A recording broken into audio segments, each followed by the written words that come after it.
કલ્પના કે ભ્રાંતિને દૂર કરવા માટે અજય એ પ્રકારનો શબ્દ પ્રયોગ કરવામાં આવે છે. એટલે બીજા બધા લોકોને કારણે આવા શબ્દ પ્રયોગ કરવા પડે. તું અમે તો ના કરત, કારણ કે બીજા પ્રવચનો આપી આપીને એવા ભ્રમ ઉત્પન્ન કરેલા છે, અને તેથી એ ભ્રમ નિવૃત્ત કરવા માટે આ બધી આવશ્યકતા છે. પરેશામ પરિણામવાદીનામ શાસ્ત્રીય પરિણામ પ્રસિદ્ધિ. સાંખ્ય લોકો કાર્યકારણ ભાવને સ્વીકારે છે, પરિણામને સ્વીકારે છે.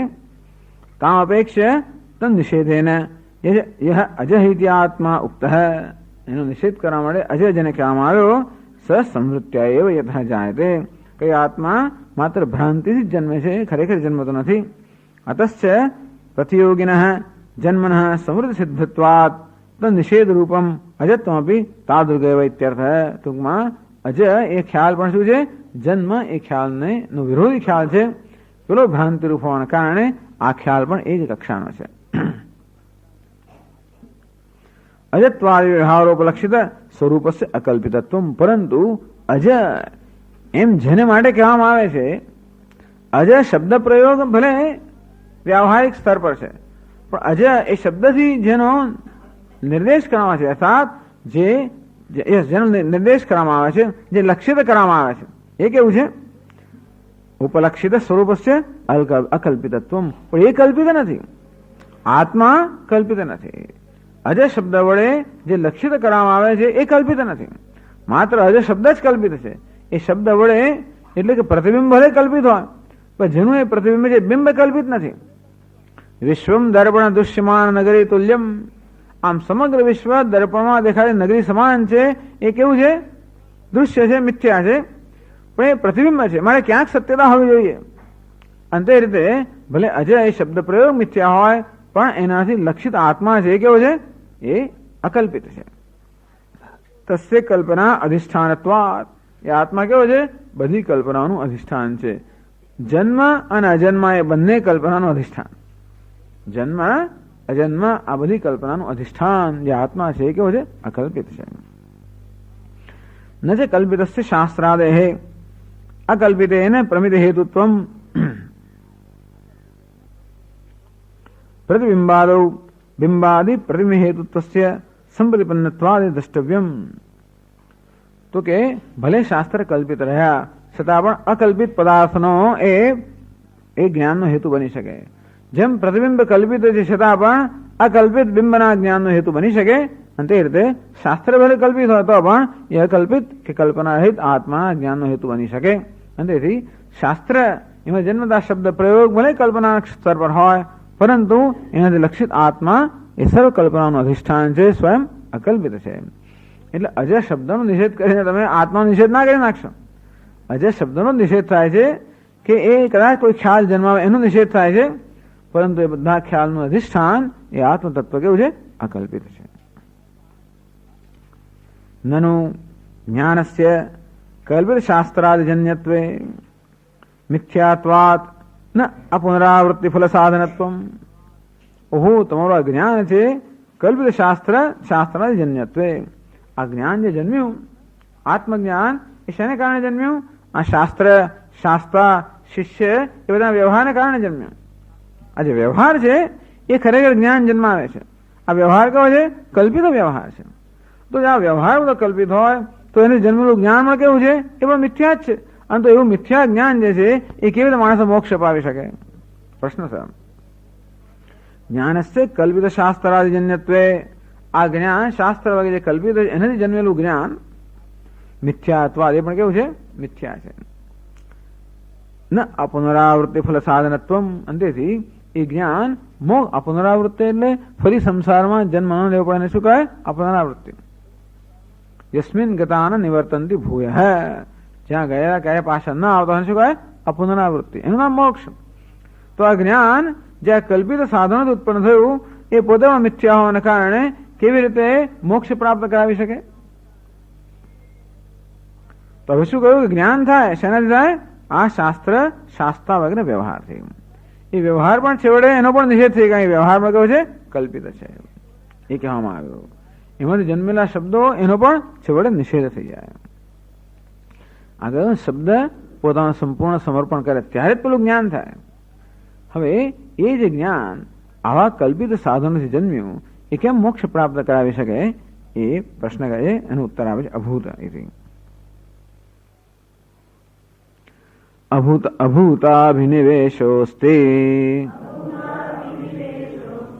દ્વયમ તત્ર ન વિદ્યતે દ્વયાભાવં સબુદ્ધ્વૈવ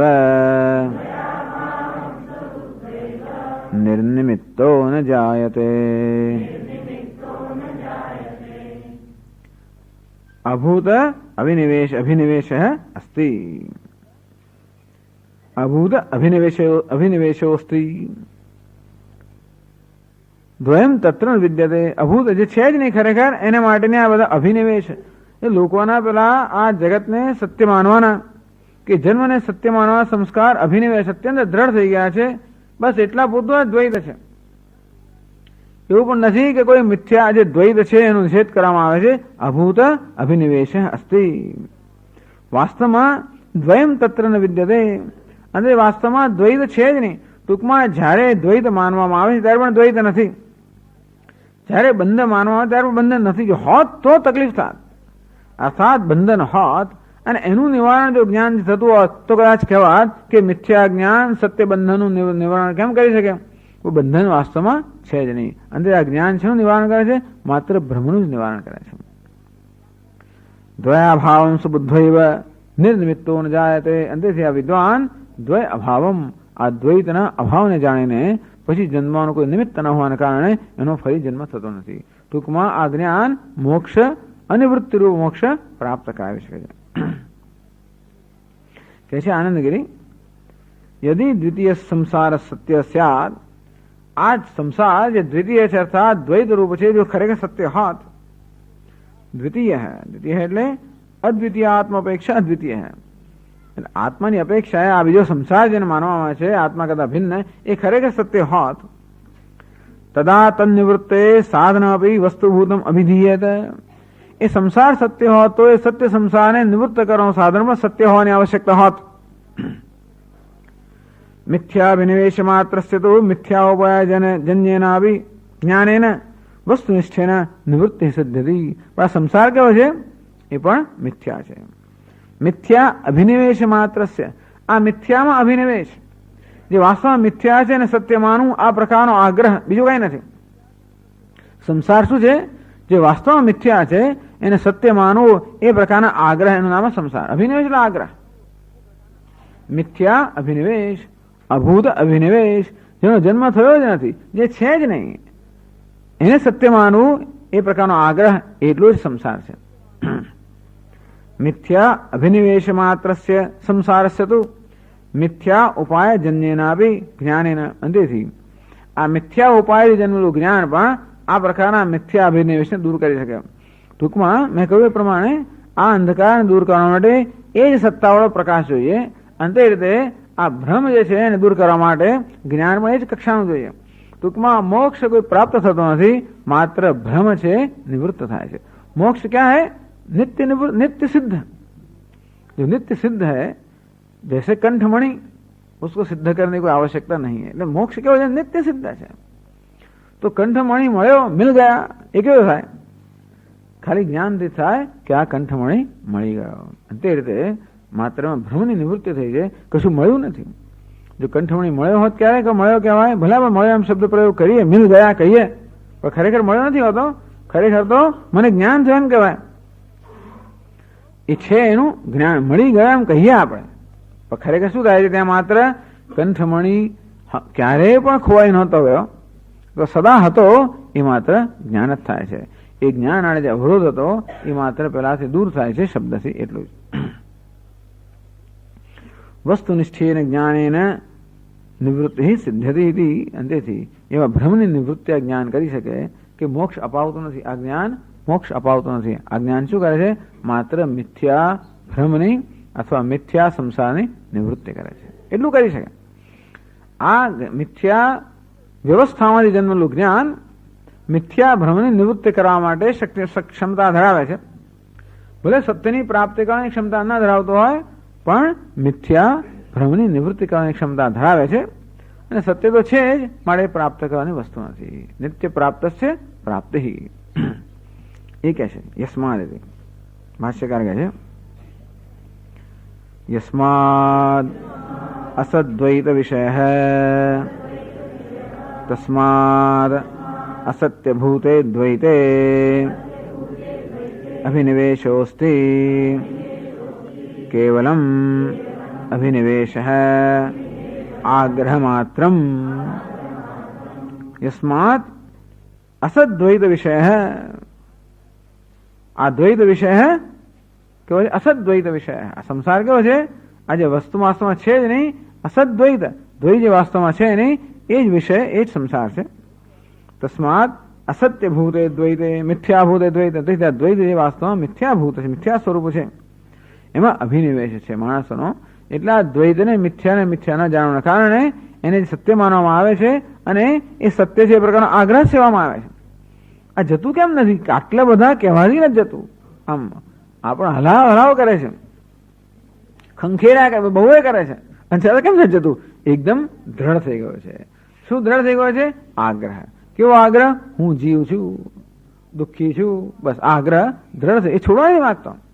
ગમે તે કહેવામાં આવે તો પણ આ આગ્રહ નથી છોડવા માંગતો. બીજા બધા આગ્રહ કદાચ છોડી જાય પણ આ નહીં છોડીએ. જગત સત્ય છે, વ્યવહાર સત્ય છે, એમાં જન્મ દુઃખ સત્ય છે, હું દુઃખી છું. આ શું છે? અભિનિવેશ. આ પ્રકારનો આગ્રહ. કેવલમ અભિનિવેશ આગ્રહ માત્રમ. આ સંસાર જેને કહેવામાં આવે છે એ આગ્રહથી વધારે કંઈ જ નથી. તો કે છે આગળ દ્વયમ તત્ર ન વિદ્યતે. તત્ર દ્વયમ તથા છે અભિનિવેશ વિષય દ્વયમ દ્વૈતાખ્ય પ્રપંચ ન વિદ્યતે. આ વિષય સપ્તમી છે. દ્વયમ તત્ર ન વિદ્યતે એટલે કે આ દ્વયમ એટલે કે આ મિથ્યા પ્રપંચ જે છે એનું કોઈ વાસ્તવિક અસ્તિત્વ નથી. અંતેથી આગળ કહે છે મિથ્યા અભિનિવેશ માત્રમ ચ જન્મનઃ કારણમ યસ્માદ તસ્માદ દ્વય અભાવમ બુદ્ધ્વા નિર્નિમિત્તઃ નિવૃત્ત મિથ્યા દ્વયાભિનિવેશ યહ સન જાયતે. એ ધીમે ધીમે જ્ઞાન અને જીવન મુક્તિ. ધીમે ધીમે આ તત્વનું નિરૂપણ કર્યા પછી તત્વના જ્ઞાનનું નિરૂપણ કરે છે અને હવે તત્વના જ્ઞાનના ફળનું નિરૂપણ કરે છે. તત્વનું નિરૂપણ થયું, તત્વજ્ઞાન એવું નિર્વિશેષ એનું નિરૂપણ થયું. હવે તત્વજ્ઞાનના ફળનું નિરૂપણ થાય છે. શંકરાચાર્ય બાબુ કહેવાની તસદીર લેતા નથી, કોઈ તસદીર, પણ હા આ પ્રકારનો ક્રમ છે આખો. આ વિચારના જે આખો વિકાસ થાય છે એનો આ પ્રકારનો ક્રમ છે. મિથ્યા અભિનિવેશ માત્ર જન્મનઃ કારણ યસ્માત. કારણ કે આ જન્મનું કારણ માત્ર આગ્રહ છે. માણસ જન્મે છે. પુરુષ પ્રકૃતિસ્થો હિ ભુંક્તે પ્રકૃતિજાન ગુણાન કારણમ ગુણસંગોસ્ય. ગુણસંગ ગુણ અભિનિવેશ એટલે આ ગુણ સત્ય છે નો આગ્રહ. સદસદ યોની જન્મસુ. આ સારી અને ખરાબ યોનીમાં આનો જન્મ થાય છે એનું કારણ શું છે? ગુણસંગ. આ ગુણની અંદર આત્મભાવ. ત્યાં ગુણ અથવા છે મન અથવા ચિત્ત, એમાં આત્મભાવ. એ જ છે આ સંસારમાં જન્મનું કારણ. એટલે કે મિથ્યા અભિનિવેશ માત્ર જન્મનઃ કારણ. આ જન્મનું કારણ મિથ્યા આગ્રહ હોવાના કારણે તસ્માત દ્વયાભાવ. એટલે કોઈ દ્વૈતનો અભાવ કરવાની જરૂર નથી. શાની જરૂર છે? માત્ર આગ્રહનો ત્યાગ જ કરવાની જરૂર છે. અને તેથી એવા આગ્રહના ત્યાગ, આ જ્ઞાન વડે આગ્રહનો ત્યાગ કરીને દ્વય અભાવમ બુદ્ધ્વા. આ વિદ્વાન પુરુષ છે આ દ્વૈતના અભાવને જાણીને નિર્નિમિત્ત બની ગયો. અર્થાત હવે એને જન્મવાળું કોઈ નિમિત્ત રહ્યું નહીં. નિમિત્ત એક જ છે. કયો? પેલો આગ્રહ. આ મિથ્યાને સત્ય માનવો આગ્રહ માત્ર જન્મનું કારણ હોવાને કારણે આ જ્ઞાનથી કે વિવેકથી આગ્રહ જતો રહ્યો, તેથી જન્મ વાળે નિમિત્ત રહ્યું નહીં. એટલે કહ્યું કે મિથ્યા અભિનિવેશ માત્ર છે જન્મનઃ કારણ. માત્ર મિથ્યા અભિનિવેશ કે મિથ્યા આગ્રહ એ જ જન્મનું કારણ હોવાને કારણે એ અભિનિવેશ કે આગ્રહ દૂર થયો તો જન્મનું કારણ ન રહ્યું, માટે વિદ્વાન ફરી જન્મતો નથી. બસ એ કહ્યું ને આ પુનરાવૃત્તિ. ફરી જન્મ તો કેમ નથી? કારણ કે ફરી જન્મનું કારણ નથી. કેમ કારણ નથી? એ કારણ દૂર થઈ ગયું. કયું કારણ દૂર થઈ ગયું? મિથ્યા અભિનિવેશ. કેમ દૂર થઈ ગયો? આ જ્ઞાનથી કે આ મિથ્યા, આ દ્વૈત મિથ્યા છે અને આત્મા નિર્વિશેષ છે. નિર્નિમિત્ત એટલે શું? નિવૃત્ત મિથ્યા દ્વયાભિનિવેશ. આ મિથ્યા દ્વૈતનો અભિનિવેશ કે આગ્રહ જેનો નિવૃત્ત થઈ ગયો છે જ્ઞાની પુરુષ નિર્મિત્ત યહ સહ ન જાયતે, એને ફરી જન્મવાનું નથી. અર્થાત આ જ્ઞાન આ પુનરાવૃત્તિ રૂપ ફળ આપવા માટે સમર્થ છે. કારણ કે જ્ઞાને શું કરવાનું છે? માત્ર મિથ્યા આગ્રહનો જ નાશ કરવાનો છે, બીજું કંઈ ઉત્પન્ન કરવાનું નથી.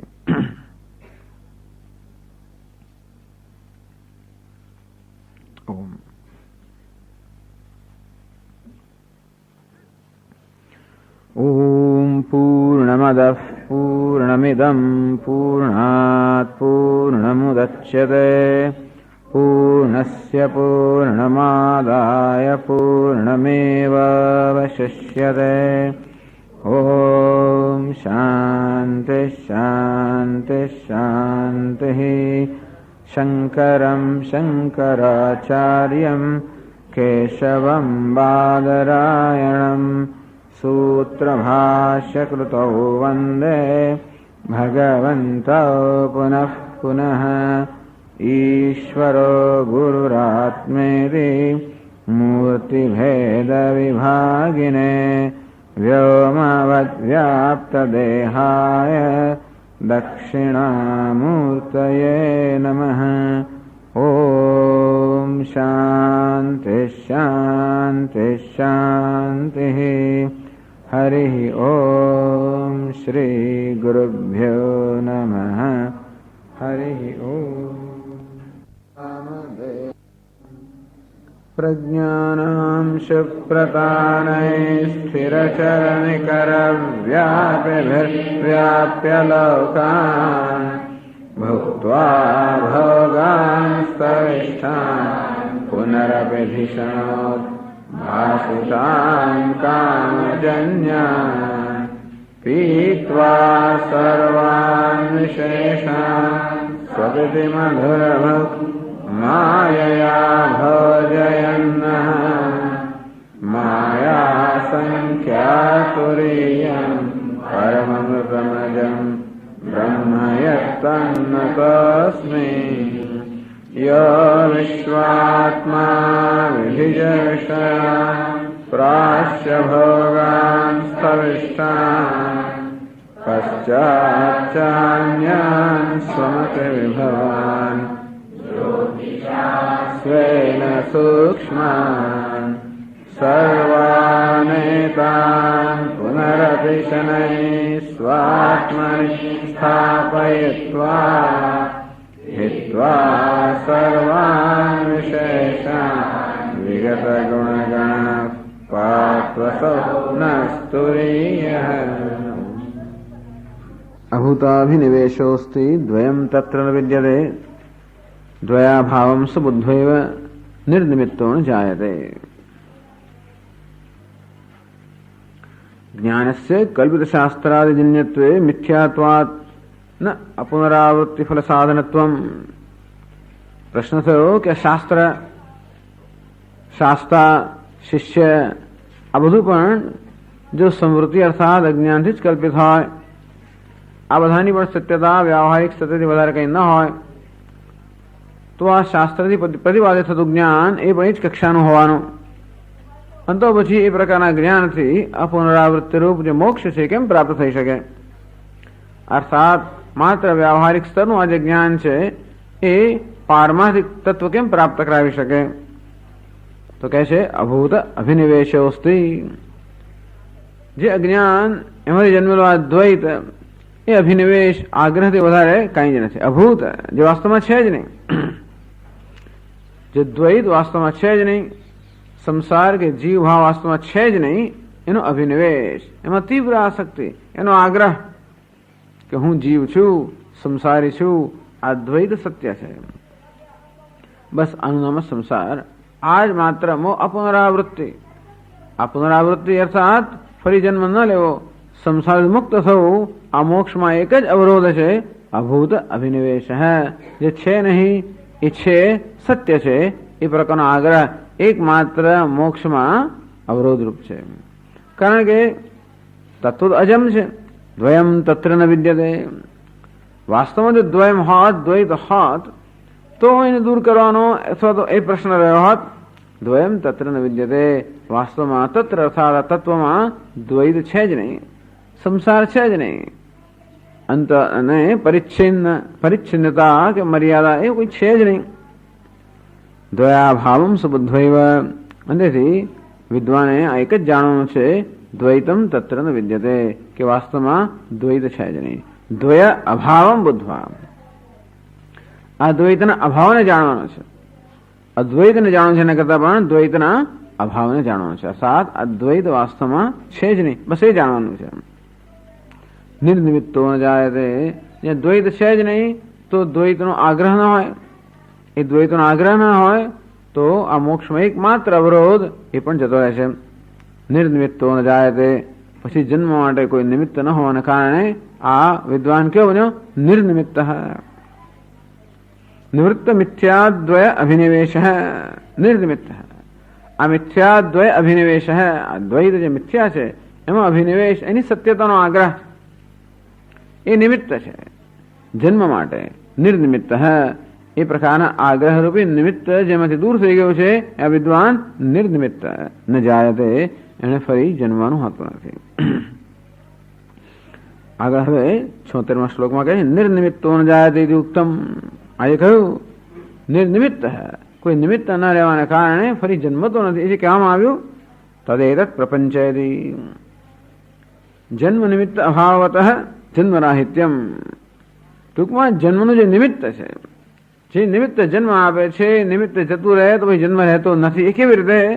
એ વિચાર જે છે એનો વળી વિસ્તાર કરે છે 76મા શ્લોકમાં. યદા ઇતિ, યદા ન લભતે હેતુન ઉત્તમાધમ મધ્યમાન તદા ન જાયતે ચિત્તમ હેત્વભાવે ફલમ કુતઃ.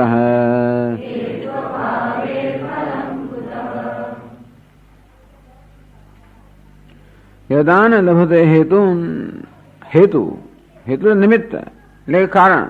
ઉત્તમ અધમ મધ્યમાન હેતુ ન લભતે, આ ઉત્તમ હેતુ, મધ્યમ હેતુ, અધમ હેતુ.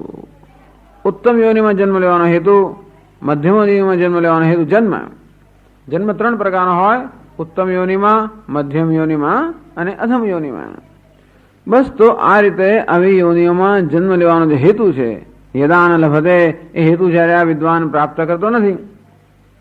તદા ન જાયતે ચિત્તમ, ત્યારે ચિત્ત, ચિત્ત એટલે ચૈતન્ય, એનો કોઈ જન્મ થતો નથી. કેમ નથી થતો? હેતુ અભાવે ફલમ કુતઃ. જે હેતુ ન હોય તો ફળ ક્યાં હોઈ શકે? હેતુ અભાવે ફલમ કુતઃ. તો ભાષ્યકાર સમજાવે છે, જાત્યાશ્રમ વિહિતાઃ આશીર્વર્જિતૈઃ અનુષ્ઠીયમાના ધર્માઃ દેવત્વાદિ પ્રાપ્તિ હેતવઃ ઉત્તમાઃ કેવલાશ્ચ ધર્માઃ અધર્મવ્યામિશ્રાઃ મનુષ્યત્વાદિ પ્રાપ્ત્યર્થાઃ મધ્યમાઃ તિર્યગાદિ પ્રાપ્તિ નિમિત્તાઃ અધર્મલક્ષણાઃ પ્રવૃત્તિ વિશેષાશ્ચ અધમાઃ. આ 3 હેતુ છે, ઉત્તમ હેતુ, મધ્યમ હેતુ, અધમ હેતુ. જાતિ આશ્રમ વિહિતાઃ, જાતિ બ્રાહ્મણત્વાદि, બ્રાહ્મણ ક્ષત્રિય વગેરે જાતિ. આશ્રમ બ્રહ્મચર્યાદि, બ્રહ્મચર્ય ગૃહસ્થ વગેરે આશ્રમ. તદ ઉદ્દેશેન વિહિતાઃ, તો મનુષ્ય કઈ જાતિમાં છે અને કયા આશ્રમમાં છે એને ધ્યાનમાં રાખીને જેનું વિધાન કરવામાં આવ્યું છે, જેનો આદેશ કરવામાં આવ્યો છે, એ પ્રકારના જે કર્તવ્ય કર્મ છે એમને જાતિ આશ્રમ વિહિતાઃ ધર્માઃ, આ પ્રકારના ધર્મ.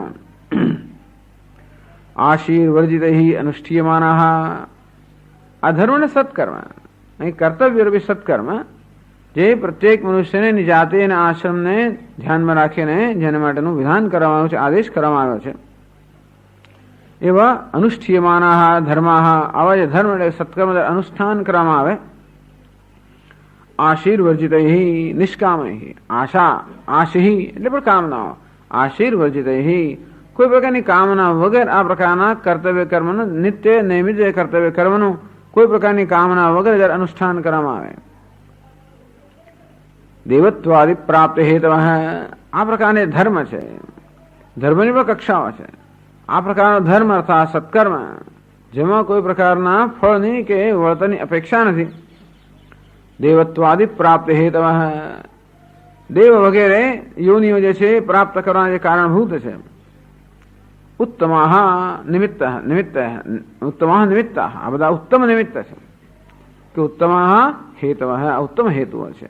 કેવલાશ્ચ કેવલાશ્ચ ઉત્તમાનામપી અધર્મ મિશ્રત્વેન મધ્યમત્વારણાય કેવલાશ્ચ. ટૂંકમાં આ જે ધર્મ છે, જ્યારે પુણ્ય કર્મમાં કોઈ પ્રકારનું અધર્મનું મિશ્રણ ન હોય, પુણ્ય કર્મ જેમાં અધર્મનું મિશ્રણ ન હોય એવા પુણ્ય કર્મ એ ઉત્તમ યોનિ પ્રાપ્ત કરવાનો હેતુ બને છે, એને ઉત્તમ હેતુ કહેવામાં આવે.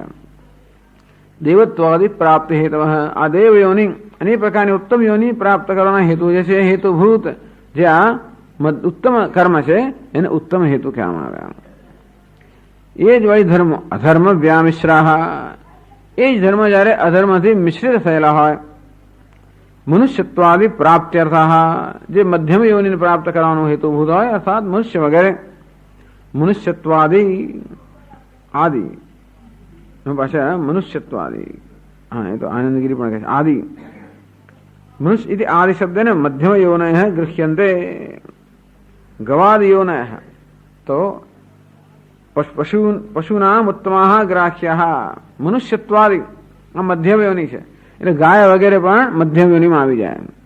પશુનામ ઉત્તમાહ, આ પશુમાં પણ ઉત્તમ કોટીની યોનિ છે ગાય વગેરે, એનો પણ મધ્યમાં સમાવેશ થાય. હવે તો આ લોકો અમદાવાદમાં જોયું નહીં હોય ઉત્તમ કોટી મધ્યમ કોટી, પણ ટૂંકમાં પશુઓમાં પણ સાત્વિક અને ઉત્કૃષ્ટ પશુ ગણાય છે ગાય, એટલે એ બધી મધ્યમ યોનિ. આશીર્વર્જિત ફલતૃષ્ણા રહિત અધિકારી યાવત, એટલે આશય કોઈ ફળની તૃષ્ણા વગર કરવું ઉત્તમ કર્મ. દેવત્વાદિ આદિ શબ્દેને ઉત્કૃષ્ટમ જન્મ ગૃહ્યતે, દેવત્વ વગેરે એટલે બ્રાહ્મણ આદિ, એટલે મનુષ્યમાં પણ બ્રાહ્મણમાં જન્મ થાય, ઉત્કૃષ્ટ જન્મ, કારણ એને ભૂસુર અર્થાત આ પૃથ્વી પરનો દેવતા ગણવામાં આવે, ભૂદેવ કહેવામાં આવે. બ્રાહ્મણ શું કહેવાય? ભૂદેવ. ભૂદેવ એટલે ભૂ પૃથ્વી પરનો દેવતા, માટે એ પણ ઉત્કૃષ્ટ ગણાય છે. કેવલત્વમ ધર્માણામ પ્રાધાન્યમ, એવું તો બને જ નહીં કોઈમાં કે અધર્મનો લેશ પણ ના હોય, ધર્માણામ પ્રાધાન્યત્વમ, અધર્મ અપેક્ષા અત્યાધિક્ય રૂપમ બોધ્યમ, જ્યાં પુણ્યનું પ્રાધાન્ય છે, ધર્મનું પ્રાધાન્ય છે, અધર્મ હોય તો પણ અત્યંત અલ્પ માત્રામાં હોવાને કારણે એની બહુ ઝાઝી અસર ન થાય, અને તેથી એ દેવત્વાદી યોની પ્રાપ્ત કરવાનો હેતુ ઉત્તમ હેતુ. જ્યારે બીજા જ્યારે ધર્મ અને અધર્મના બંધનનું મિશ્રણ હોય એ મધ્યમાં. તિર્ગાદિ પ્રાપ્ત નિમિત્તા અધર્મ લક્ષણ પ્રવૃત્તિ વિશેષ, ધર્મ નથી કહેતા, પ્રવૃત્તિ વિશેષા. પહેલા બેમાં ધર્મા શબ્દ વાપર્યો, પ્રવૃત્તિ એવી પ્રવૃત્તિઓ, એવા પ્રકારની પ્રવૃત્તિઓ, અધર્મ લક્ષણ જેમાં અધર્મનું જ પ્રાધાન્ય હોય. અધર્મ પ્રાય, અધર્મનું કોઈ માણસ એવું નથી કે સતત અધર્મ જ કર્યા કરે, એવું બનતું નથી. કંઈક તો ધર્મ થાય, એવું એકેય નથી જે નર્યો ધર્મ જ કર્યા કરે કંઈક તો અધર્મ થઈ જાય, એવું કોઈ નથી જે નર્યો અધર્મ જ કર્યા કરે કંઈક તો ધર્મ કરે.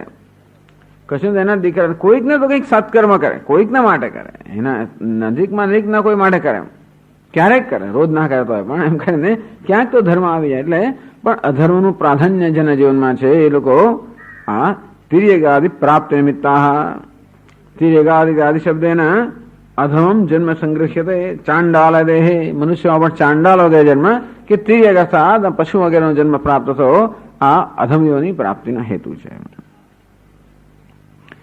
એટલે ઉત્તમ મધ્યમ ઉત્તમ અધમ મધ્યમાન હેતુ યદા ન પ્રાપ્ય યદા ન લભતે એ આગળ સમજાવે છે. તાન ઉત્તમ મધ્યમ અધમાન અવિદ્યા પરિકલ્પિતા યદા એકમેવાદ્વિતીયમ આત્મતત્વમ સર્વકલ્પનાવર્જિતમ જાનન ન લભતે ન પશ્યતે યથા બાલૈઃ દૃશ્યમાનમ ગગનતલમલમ વિવેકી ન પશ્યતે તદ્વદ તદા ન જાયતે નોત્પદ્યતે ચિત્તમ દેવાદ્યાકારૈઃ ઉત્તમ અધમ મધ્યમ ફલરૂપેણ તાન ઉત્તમ મધ્યમ અધમાન અવિદ્યા પરિકલ્પિતાન ટૂંકમાં બધા જ એક સાત્વિક, રાજસ અને તામસ. તો સાત્વિક કર્મથી ઉત્તમ યોની પ્રાપ્ત થાય, રાજસ કર્મથી મધ્યમ યોની, તામસ કર્મથી અધો યોની. તો ઉત્તમ મધ્યમ પણ આ ત્રણેય પણ અવિદ્યા પરિકલ્પિતાન જે કર્તૃત્વ બુદ્ધિ છે ને, સાત્વિક કર્મ કરવા માટે પણ કર્તૃત્વ બુદ્ધિ જોઈએ. હું કર્મ કરું છું આમ કર્તૃત્વ બુદ્ધિ હોય એ અવિદ્યા પરિકલ્પિતા. એ કર્તૃત્વ બુદ્ધિ પણ અવિદ્યાથી પરિકલ્પિત થયેલી જ છે. ખરેખર કર્તૃત્વ ક્યાં છે તો કે પ્રકૃતિના ગુણોમાં કર્તૃત્વ છે. પ્રકૃતિના ગુણો સત્વરજસ તમસ એમાંથી સર્જાયેલી ઉપાધિ એમાં સર્વ કર્તૃત્વ છે. અહંકાર વિમૂઢાત્મા એમાં અહંભાવ રાખનાર વિમૂઢાત્મા કર્તાહમ ઇતિ મન્યતે. તેથી આ કર્તૃત્વ બુદ્ધિ પણ અવિદ્યાનું પરિણામ છે. એટલે કહ્યું અવિદ્યા પરિકલ્પિતાન. અને પછી કર્તૃ એટલે ભલે સાત્વિક કર્મ તો પણ અવિદ્યા તો નહીં જ છે કર્તૃત્વ બુદ્ધિ હોવાના કારણે. યદા એકમેવા દ્વિતીયમ આત્મતત્વમ.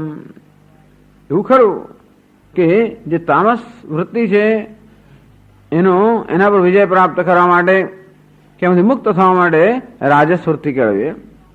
રાજસ વૃત્તિ છે એને દૂર કરવા માટે સાત્વિક વૃત્તિ કેળવીએ. એવી સાત્વિક વૃત્તિ કેળવ્યા પછી જ એ કરતા કર્તૃત્વ ભાવ સાત્વિક બન્યા પછી જ ખરેખર મુક્ત થાય. એવું નથી કે તામસ કર્તૃત્વ ભાવ હોય અથવા પાપ કર્મ કરવાની વૃત્તિઓ હોય કે રાજસ કર્મ ભાવ હોય, ભોગની વૃત્તિઓ હોય તો કોઈ રીતે કર્તૃત્વ મુક્ત ન થાય. પણ સાત્વિક કર્મ જયારે કર્તૃત્વ હોય, આશીર્વર્જિત અનુષ્ઠીયમાના ધર્મા, આ મુખ્યત્વે મહદઅંશે જયારે આ ફળની તૃષ્ણા વગેરે દૂર થઈ ગઈ હોય એટલા જ માટે કે આંતરિક પ્રસન્નતા કે સંતોષ પ્રાપ્ત થયો છે. આ જ અંતઃકરણ શુદ્ધિ, શુદ્ધ અંતઃકરણનો આ જ ગુણ છે કે આત્માનો જે આનંદ છે એને અભિવ્યક્ત કરે. જેમ શુદ્ધ થાય અંતઃકરણ તેમ કોઈ કારણ વગર જ મનુષ્ય પ્રસન્ન હોય. એવી આંતરિક પ્રસન્નતા જયારે હોય ત્યારે બાહ્ય ભોગની તૃષ્ણા ન જ હોય અથવા તો એ ધીમે ધીમે ધીમે ક્ષીણ થતી જાય. અને આ રીતે મનુષ્યનું મન અંતર્મુખ બને, એકાગ્ર બને, સૂક્ષ્મ બને. તો સાત્વિક અંતઃકરણ હોય, સાત્વિક કર્તૃત્વ હોય.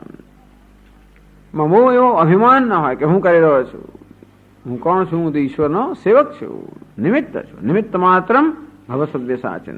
કે કર્તૃત્વ હોય તો પણ નિમિત્ત માત્ર. હું સર્વકર્મ, ઈશ્વર સર્વકર્મ કરે છે, હું નિમિત્ત છું. આ જરૂરી છે. કર્તૃત્વ ભાવનો પૂર્ણ નાશ કરતા પહેલા આ બધું જરૂરી છે.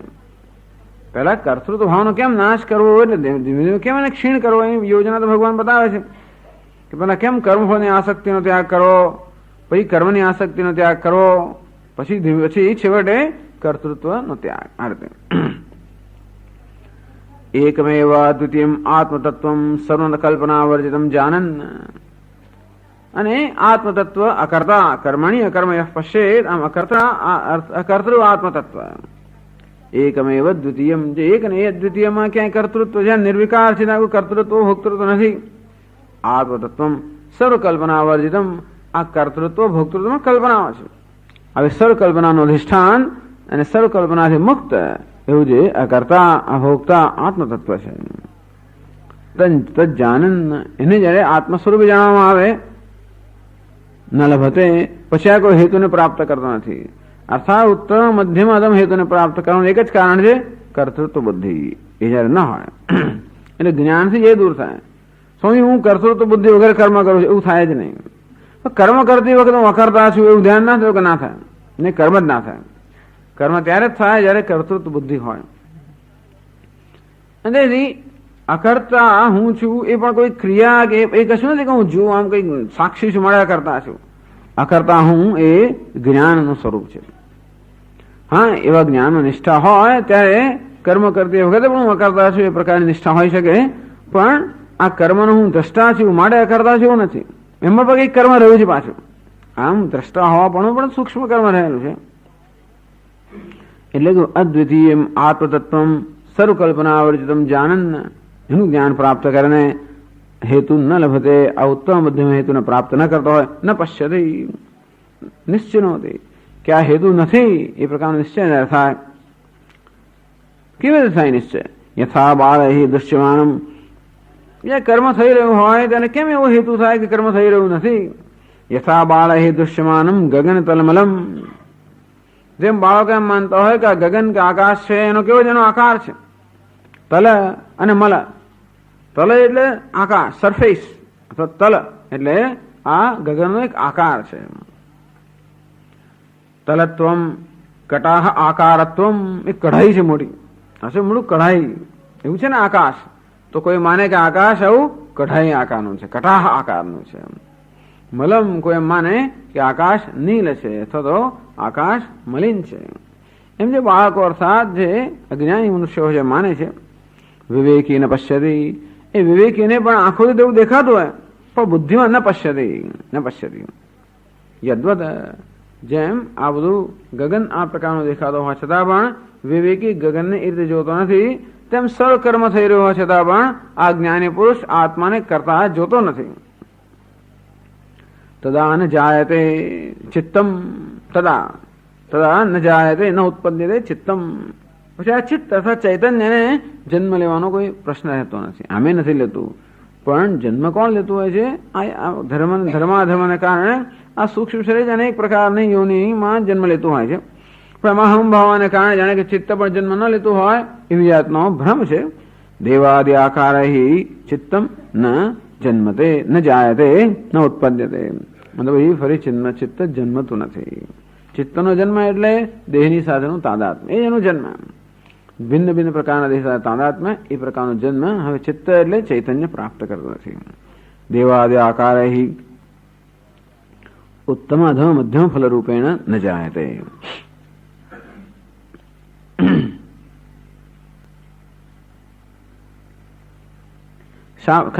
કેમ ન જાય તે એટલે કહે છેલ્લા હેતુ અભાવે ફલમ કુતઃ, એ સમજાવે છે. નહીં અસતિ હેતૌ ફલમ ઉત્પદ્યતે બીજાદિ અભાવે ઇવ સસ્યાદિ. નહીં અસતિ હેતુ, જયારે હેતુ ન હોય ત્યારે ફલમ ન ઉત્પદ્યતે, ત્યારે ફળને ઉત્પન્ન થવાનો પ્રશ્ન રહેતો નથી. બીજાદિ ભાવે ઇવ સસ્યાદિ, જેમ બીજ વગેરે ના હોય તો જેમ પેલું ધાન્ય ન ઉગે, તેમ હેતુ ના હોય તો ફળ ના જન્મે, અને કારણ ના હોય નિમિત્ત ના હોય તો નૈમિત્તિક ના જન્મે. અંતેથી આ જન્મ કશાકથી ઉત્પન્ન થયો હોય, કશાકનું નિમિત્ત હોવાના, કોઈક જન્મનું નિમિત્ત હોવાને કારણે એ નિમિત્ત દૂર થતા જન્મ રહેતો નથી. તદા ન જાયતે ચિત્તમ, ત્યારે ચિત્તનો જન્મ નથી. તદા ત્યારે એથી કાળ પરિચ્છેદ પ્રતિદેહ. ઓહો, એટલે જયારે વિદ્વાન આ પ્રકારનો હેતુ પ્રાપ્ત ન કરે, અર્થાત આ કરતા આત્માનું જ્ઞાન પ્રાપ્ત કરે, ત્યારે ચિત્તનો જન્મ થયો નથી. એનો અર્થ કે ત્યાં સુધી ચિત્તનો જન્મ થયા કરે છે, ત્યાં સુધી ચિત્તનો કે ચૈતન્યનો જન્મ થયા કરે છે, અને ત્યારે ચિત્તનો જન્મ થવાનો બંધ થાય છે. કાળ પરિચ્છેદ પ્રતીત, એવું લાગે છે કે ત્યાં સુધી ચિત્ત કે ચૈતન્ય જન્મ્યા કરતું હતું અને હવે પછી જન્મતું નથી. એટલે શું થયું? આગંતુકત્વમ. એનો અર્થ એ કે આ જન્મ રાહિત્ય જે છે એ કેવું આગંતુક, હમણાં આવ્યું. પહેલા ચિત્ત કેવું હતું? જન્મવાના સ્વભાવ હતું. હવે ચિત્તમાં પરિવર્તન આવ્યું. હવે કેવું બની ગયું? અજન્મા બની ગયું. તો આ જન્મ રાહિત્ય પણ કેવું બની ગયું? આગંતુક બની ગયું. તદા, ત્યારે જો થતું હોય તો ચિત્તનું જન્મ રાહિત્ય આગંતુક બની ગયું. જે વસ્તુ આવે એ વસ્તુ જવાની જ પાછી. એટલે શંકા કરે છે. આશંક્ય પરિહરતી આ શંકા કરનાનો પરિહાર કરે છે પછીના શ્લોકમાં અનિમિત્તસ્ય અનિમિત્તસ્ય ચિત્તસ્ય યાનુપત્તિ સમાદ્વયા અજાતસ્યૈવ સર્વસ્ય ચિત્તદૃશ્યમ હિ તદ્યતઃ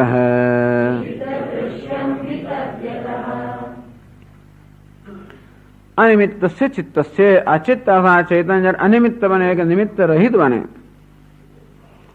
યા અનુત્પત્તિ જે કહેવામાં આવ્યું કે આ સારી જ્યારે નિમિત્ત દૂર થાય ત્યારે પછી ઉત્પત્તિ થતી નથી, એટલે કે આ ચિત્તને જન્મવા માટેનું નિમિત્ત દૂર થાય ત્યારે જે અનુત્પત્તિ અર્થાત ઉત્પત્તિનો અભાવ જે જન્મે છે, જે ઉત્પત્તિનો અભાવ જે કહેવામાં આવ્યો સા સમા અદ્વયા એ અનુત્પત્તિ પણ કેવી છે?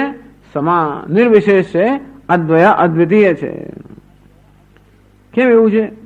અજાતસ્યૈવ સર્વસ્ય કે સર્વતા સર્વદા એ ચિત્ત કેવું છે? સર્વસ્ય એટલે સર્વદા એ ચિત્ત કેવું છે? અજાત જ છે. એવું કે ચિત્ત હમણાં જન્મે છે અને પછી જન્મવાનું બંધ થઈ જાય છે, અને તેથી જે ચિત્તની અનુત્પત્તિ કહેવામાં આવી એ અનુત્પત્તિ પણ હંમેશા છે જ. કેમ? યતઃ ચિત્ત દૃશ્યમ હિ કારણ કે જેને જન્મ કહેવામાં આવ્યો, ઉત્પત્તિ કહેવામાં આવી, શું છે? ચિત્ત દૃશ્ય છે, એ કલ્પના છે, એટલે વાસ્તવિક છે જ નહીં. એટલે ઉત્પત્તિ ક્યારે પણ વાસ્તવિક ન હોવાના કારણે એવું નથી કે અનુત્પત્તિ જન્મે છે કે અનુત્પત્તિનો પ્રારંભ થાય છે. ખરેખર ચિત્ત ક્યારે ઉત્પન્ન થતું જ ન હતું. જેમ કંઠમણી ક્યારેય ખોવાયો હતો જ નહીં, છતાં પણ એમ લાગે કે કંઠમણી મળ્યો, અને તે રીતે એમ કહેવાય તદા ન જાય તે બસ. બાકી વાસ્તવમાં ચિત્તનો જન્મ ક્યારે હોતો જ નથી. એ કહે છે ચિત્તસ્ય હિ નિમિત્ત વર્જિતસ્ય નિત્ય સિદ્ધસ્ય સર્વદા અનુત્પત્તિ. ચિત્તસ્ય હિ નિમિત્ત વર્જિતસ્ય આ ચિત્ત કઈ છે તેનામાં ક્યારે નિમિત્ત છે? જન્મવાનું નિમિત્ત નથી. એક જ નિમિત્ત છે ભ્રમ, એટલે જન્મવાનો ભ્રમ બસ. બાકી એ જન્મવાનું કઈ નથી. નિત્ય સિદ્ધસ્ય આ ચિત્ત પણ કેવું છે? નિત્ય સિદ્ધસ્ય ચિત્તસ્ય એટલે નિત્ય સિદ્ધસ્ય અર્થાત જે હંમેશા મુક્ત જ છે, જે અજન્મા જ છે. યા સર્વદા અનુત્પત્તિ હંમેશાની અનુત્પત્તિ છે અર્થાત ઉત્પન્ન ન થવા રૂપી જે અવસ્થા છે. સા નિર્વિશેષા અદ્વિતીયા છે, એ નિર્વિશેષ છે. નિર્વિશેષ એટલે શું? કદાચિત કત્વાદી રૂપ આગંતુક ધર્મ શૂન્ય. ટૂંકમાં આ ચિત્તમાં આગંતુકતા એટલે કે જન્મવું ન જન્મવું એવી કોઈ પ્રકારનો વિશેષ છે જ નહીં. સમા એટલે નિર્વિશેષા એટલે ચિત્ત કેવું? નિત્ય સિદ્ધ, સદા નિર્વિશેષ, સદા અજન્મા.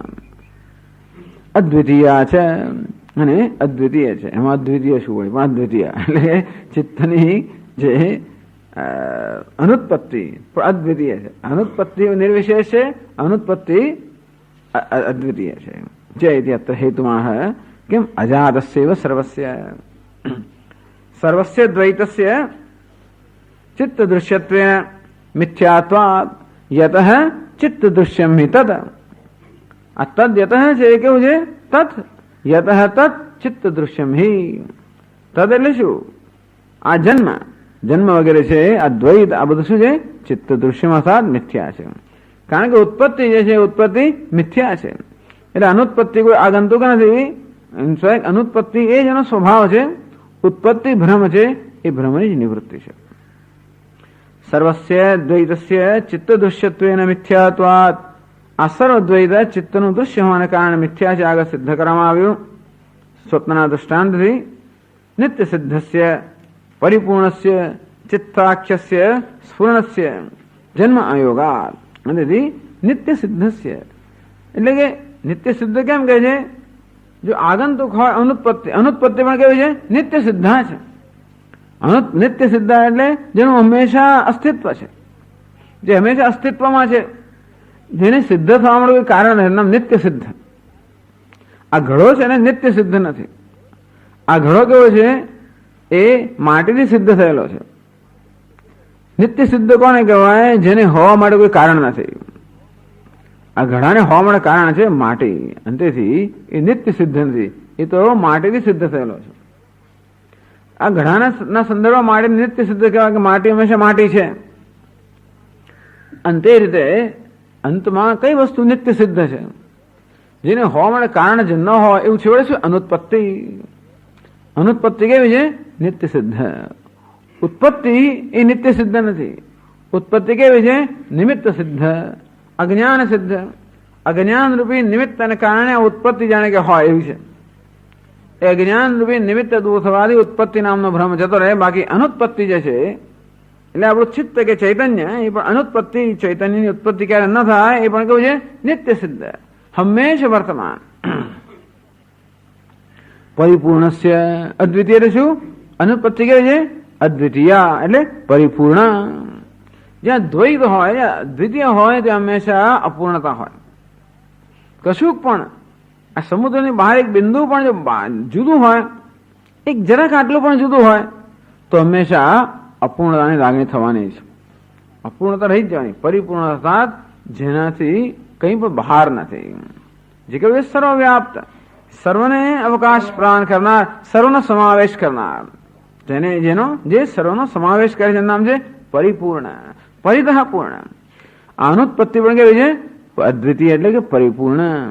એનું કોઈ દ્વૈત, એનું વિરોધી અથવા તો એનાથી ભિન્ન એવું કશું ન હોવાના કારણે નિત્ય સિદ્ધ, પરિપૂર્ણ. પરિપૂર્ણસ્ય ચિત્તાખ્યસ્ય સ્ફુરણસ્ય. આ ચિત્ત જેને કહેવામાં આવે છે ખરેખર શું છે? સ્ફુરણ. સ્ફુરણ એટલે સંવિત એટલે કે ચૈતન્ય. જન્મ અયોગા, આમ પોતે નિત્ય સિદ્ધ હોવાના કારણે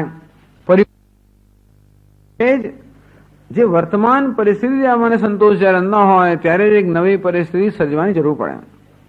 જન્મ એટલે વિકાર, પરિવર્તન. એવી નવી પરિસ્થિતિ સર્જવાની જરૂર ક્યારે પડે? જ્યારે વર્તમાન પરિસ્થિતિ સંતોષ ન હોય ત્યારે. અંતો પરિપૂર્ણ, એમાં ક્યાંય અસંતોષ ન હોવાના કારણે નવી સ્થિતિ સર્જવાની કોઈ આવશ્યકતા નથી. અને એટલા માટે જન્મ અયોગાત. આમ જન્મનું કારણ છે અસંતોષ. મનુષ્ય મૃત્યુ વખતે પણ અસંતોષ રાખીને મરી જાય તો વળી પાછું જન્મ લેવો જ પડે. સંતોષ ક્યારે હોય? કોઈ પ્રકારની પ્રાપ્તિની અપેક્ષા કે ઈચ્છા કે જરૂરિયાત ના હોય ત્યારે. જન્મ અયોગાદ તદ અનુત્પત્તિ ઉક્ત લક્ષણા યુક્તા. માટે એ અનુત્પત્તિ સમાન નિર્વિશેષા અદ્વયા છે. અનુત્પત્તિ નિર્વિશેષ છે, અદ્વિતીય છે, યુક્ત છે અથવા યોગ્ય છે. ટૂંકમાં અનુત્પત્તિ આગંતુક નથી. કેવી છે? નિત્ય સિદ્ધ, નિત્ય પ્રાપ્ત છે.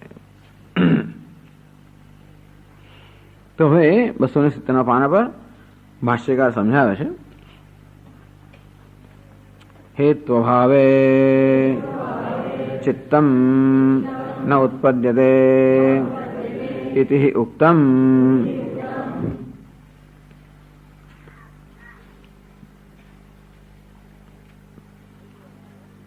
હેતુ અભાવે ચિત્તન ન ઉત્પદ્યતે ઇતિ ઉક્તમ. કહેવામાં આવ્યું કે ચિત્તને જન્મવામાં કોઈ હેતુ ન હોય તો ઉત્પન્ન નથી થતું.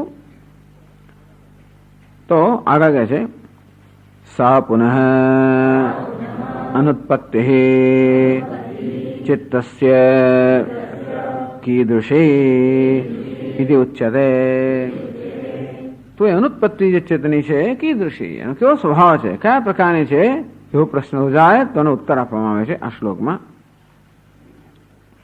પરમાર્થ દર્શનેન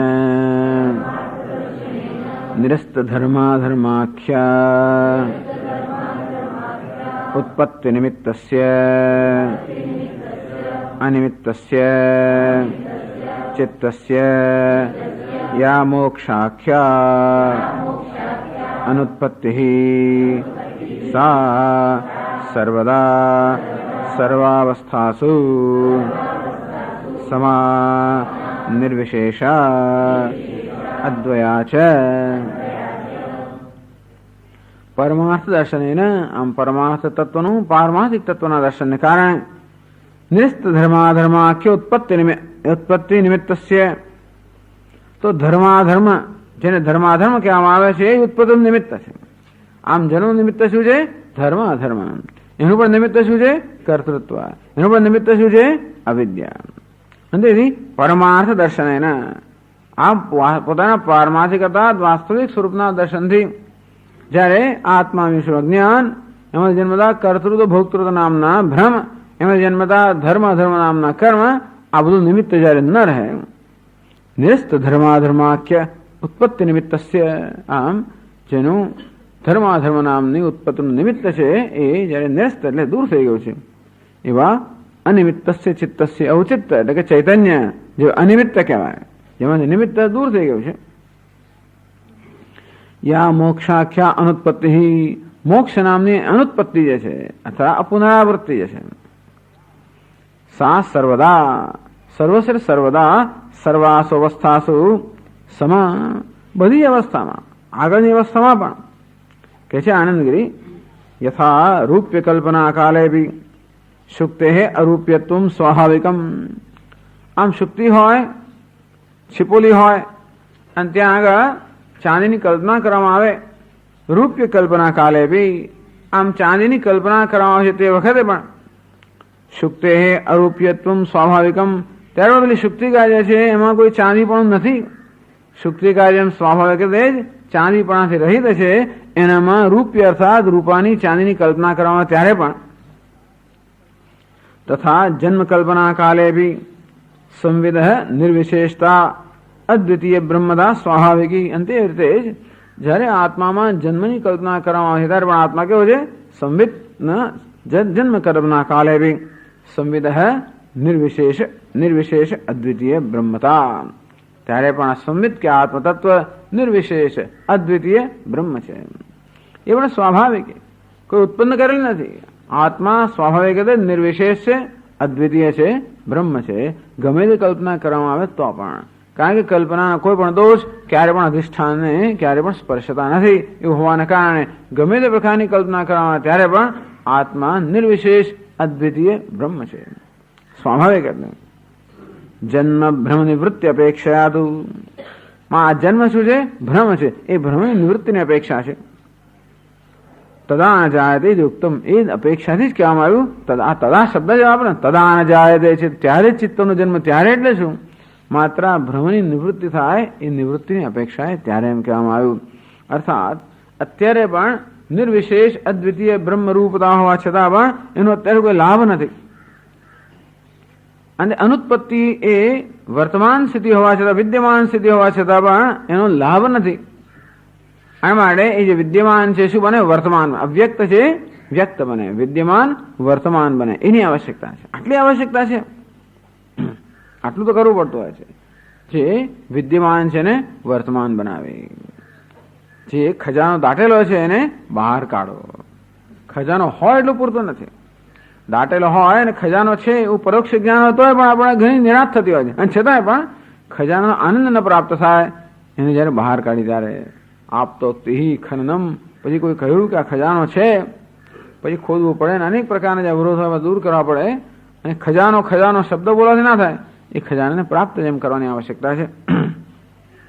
એ દ્રષ્ટિએ કહેવામાં આવ્યું તદા ન જાયતે, માત્ર ભ્રમની નિવૃત્તિ, અવરોધ નિવૃત્તિની આવશ્યકતા છે. એ દ્રષ્ટિએ કહેવામાં આવ્યું તદા ન જાયતે. તું એટલે એવકાર છે, અપેક્ષા એવ તદા ન જાયતે ઉત્તમ. એ અપેક્ષાથી જ કહેવામાં આવ્યું તદા ન જાયતે. બાકી તદા એવા શબ્દ પ્રયોગની આવશ્યકતા નથી. પણ અનુભવ થતો હોય, મળી ગયો એવો શબ્દ પ્રયોગ થતો હોવાના કારણે અહીં પણ તદા ન જાયતે, ત્યારે ચિત્તનો જન્મ નથી થતો. જન્મ અત્યારે પણ થતો નથી, પણ જન્મ થાય છે એ પ્રકારનો ભ્રમ સેવામાં આવે છે. એના સંદર્ભમાં કહેવામાં આવ્યું કે ત્યારે જન્મ થતો નથી. એ ભ્રમ નિવૃત્તિ અપેક્ષા એટલે કહું સર્વદા સર્વાવસ્થાસુ, સર્વ અવસ્થામાં અવિદ્યા કે વિદ્યા સર્વ અવસ્થામાં સમાન છે, એટલે કે નિર્વિશેષા, કોઈ પ્રકારની વિશેષતા નથી. અદ્વયા છે, અદ્વિતીય છે. એટલે જ કહે છે ન કેવલમ મોક્ષાવસ્થસ્યૈવ ચૈતન્ય સહજત્વમ. ચૈતન્ય જયારે મોક્ષ અવસ્થામાં હોય ત્યારે જ અજન્મા છે એવું નથી. કિંતુ ઘટાદિ ઉપરક્તસ્યાપેતિ, ઘટાદિ ઉપરક્તમ ચૈતન્યમ, ઘટાદિ અધિષ્ઠાન ચૈતન્યમ. ટૂંકમાં જયારે જન્મના ભ્રમની નિવૃત્તિ થાય ત્યારે ચૈતન્ય અજન્મા થાય છે એવું નથી. આ ઘટ પટ આ બધાની અંદર જયારે ચૈતન્ય એના અધિષ્ઠાન રૂપ જયારે ચૈતન્ય હોય, આ ઘટ પટસને પ્રકાશિત કરનારું હોય કે ઘટાકાર પટાકાર વૃત્તિના રૂપમાં હોય ત્યારે પણ તો ચૈતન્યનો ધારો કે ઘટાકાર પટાકાર વૃત્તિના રૂપમાં જન્મ થતો હોય એવો જ જન્મ થાય. પછી એ જ વૃત્તિ સ્થૂળ બને એટલે શરીર રૂપે જન્મે. મૂળ જન્મ આ ચૈતન્યનો એક આકારમાં જ થતો હોય છે. એટલે ભાવ એક ભાવમાંથી બીજા ભાવમાં રૂપાંતર થતું હોય. જ્યારે મનુષ્યનું મૃત્યુ, કોઈ પણ પ્રાણીનું મનુષ્યનું મૃત્યુ થાય ત્યારે પણ એની જે વૃત્તિ છે એક વૃત્તિ આકાર ધારણ કરે, પછી એક આકાર નક્કરતા ધારણ કરે અને એક શરીર બની જાય. પણ ખરેખર તો આ ચૈતન્યનું એક આકાર રૂપે જન્મવું, ઘટ પટ વગેરે કોઈ પણ એવું નહીં, એ આકાર રૂપે જન્મવું, એવું જયારે જન્મી રહ્યું હોય ત્યારે પણ વાસ્તવમાં જન્મતું હોતું નથી. એટલે કહ્યું સર્વાવસ્થાસુ સર્વસ્યૈવ ચિત્ત પ્રતિબિંબસ્ય બિંબકલ્પ બ્રહ્મરૂપત્વાદ હેતુ અભિપ્રેત્ય અદ્વયા છે. અને જ્યારે બિંબ છે, પ્રતિબિંબ છે, ત્યારે પણ એ પ્રતિબિંબનું વાસ્તવિક સ્વરૂપ બિંબ જ છે. તેથી આ ચિત્તનું હંમેશા સ્વરૂપ કયું છે? અદ્વિતીય, અદ્વયા છે. આ પહેલી પંક્તિ સમજાવી. તો અનુત્પત્તિ નિમિત્તસ્ય અનિમિત્તસ્ય ચિત્તસ્ય યાનુત્પત્તિ સમા અદ્વયા. હવે બીજી પંક્તિ સમજાવે અજાતસ્યૈવ સર્વસ્ય. આગળ કહે છે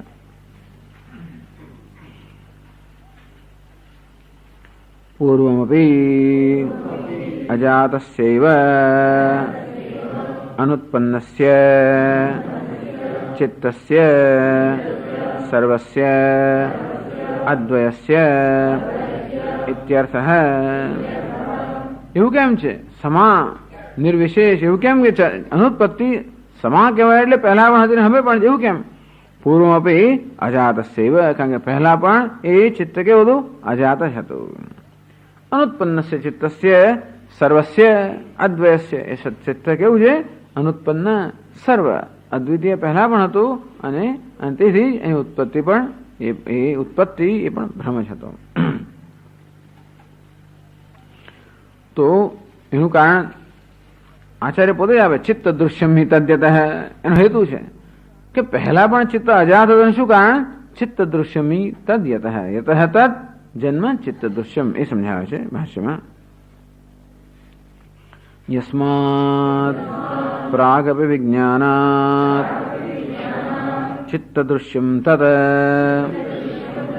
દ્વયમ જન્મ ચ તસ્માત અજાતસ્ય સર્વસ્ય સર્વદા ચિત્તસ્ય સમા અદ્વયા એવ અનુત્પત્તિઃ ન પુનઃ કદાચિદ ભવતિ કદાચિદ્વા ન ભવતિ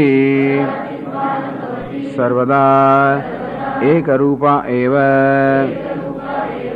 ઇત્યર્થઃ. યસ્માત, કારણ કે યતઃ એટલે યસ્માત, યતઃ એટલે યસ્માત પ્રાગપી વિજ્ઞાનાત, જ્ઞાન થયા પહેલા પણ તદ એટલે દ્વયમ જન્મ છે. આ દ્વૈત અને જન્મ પણ ચિત્ત દૃશ્યમ, ચિત્ત મિથ્યા જ હતું. પહેલા પણ આ જન્મ આ દ્વૈત સર્વ મિથ્યા જ હતું. અને તેથી ક્યારે પણ ઉત્પત્તિ હતી જ નહીં. અને એટલે અનુત્પત્તિ કેવી છે? સદા છે, નિર્વિશેષા છે, અદ્વયા છે. નહીં તો શું થાય? ઉત્પત્તિ એક અને અનુત્પત્તિ બીજી, તો દ્વૈત થઈ જાય. અનુત્પત્તિ જે છે એ ઉત્પત્તિને વિરોધી નથી, એવી અનુત્પત્તિ નથી. આ સામાન્ય રીતે અનુત્પત્તિ કોને કહેવાય? ઉત્પત્તિની વિરોધી હોય તે એનું નામ અનુત્પત્તિ. આ અનુત્પત્તિ અદ્વિતીય છે, એટલે ઉત્પત્તિને વિરોધી નથી. અદ્વિતીય એને જ કહેવાય જે દ્વૈતીયનું વિરોધી, એનું નામ અદ્વિતીય. અદ્વિતીય પણ દ્વૈતનું વિરોધી નથી. અદ્વિતીય કેવું છે? દ્વૈતનું પણ વિરોધી નહીં. જે કશાનું વિરોધી ના હોય નામ જ અદ્વિતીય. જો દ્વૈતનું વિરોધી હોય તો પેતો પોતે કેવું બની જાય? એ પણ દ્વૈત દ્વિતીય જ બની ગયું. અદ્વિતીય કોને કહેવાય? જે દ્વૈતનું વિરોધી નથી. અનુત્પત્તિ પણ કેવી છે? અદ્વયા અનુત્પત્તિ, અર્થાત ઉત્પત્તિની વિરોધી અનુત્પત્તિ નથી. કારણ કે ઉત્પત્તિ શું છે? ભ્રમરૂપ હોવાને કારણે અનુત્પત્તિ નિત્ય સિદ્ધ છે. યસ્માત પ્રાગવ વિજ્ઞાનાત ચિત્ત દૃશ્યમ તદ એટલે દ્વયમ જન્મ છે. તસ્માત અજાતસ્ય સર્વસ્ય સર્વદા ચિત્તસ્ય સમા અદ્વયા એવ અનુત્પત્તિ. અંતેથી ચિત્ત જે હંમેશા અજાત છે એની અનુત્પત્તિ પણ કેવી છે? અદ્વિતીય છે, અર્થાત અવિરોધી છે. ન પુનઃ કદાચિત ભવતી કદાચિત વા ન ભવતી, એવું નથી કે ક્યારેક થાય ને ક્યારેક ન થાય. અનુત્પત્તિ હંમેશા અદ્વિતીય છે, સમા નિર્વિશેષા. તસ્માદ રજ્જુ સર્વવત દ્વૈતસ્ય જન્મનશ્ચ દૃશ્યત્વાત વસ્તુતઃ અસત્વાદ યાવત. જેમ રજ્જુ સર્પ એ રજ્જુ સર્પ દ્વૈત એનો જન્મ એ બધું ક્યારેય પણ છે જ નહીં. અને તે રીતે આ જન્મ અને દ્વૈત ન હોવાને કારણે અનુત્પત્તિ પણ સર્વદા છે અને સમા છે, નિર્વિશેષ અને અદ્વયા છે. સર્વદા એક રૂપાય ઇત્યર્થ, હંમેશા એક રૂપ છે. એટલે તદાન જાય, તદા કેવું ઔપચારિક રીતે કહેવામાં આવ્યું. ટૂંકમાં તદાન જાય તે ચિત્તમ, આ ચિત્તનો ત્યારે જન્મ થતો નથી, એ ત્યારે શબ્દ કેવો છે જે કાળનો સૂચક શબ્દ છે, ઔપચારિક રીતે કહેવામાં આવે છે.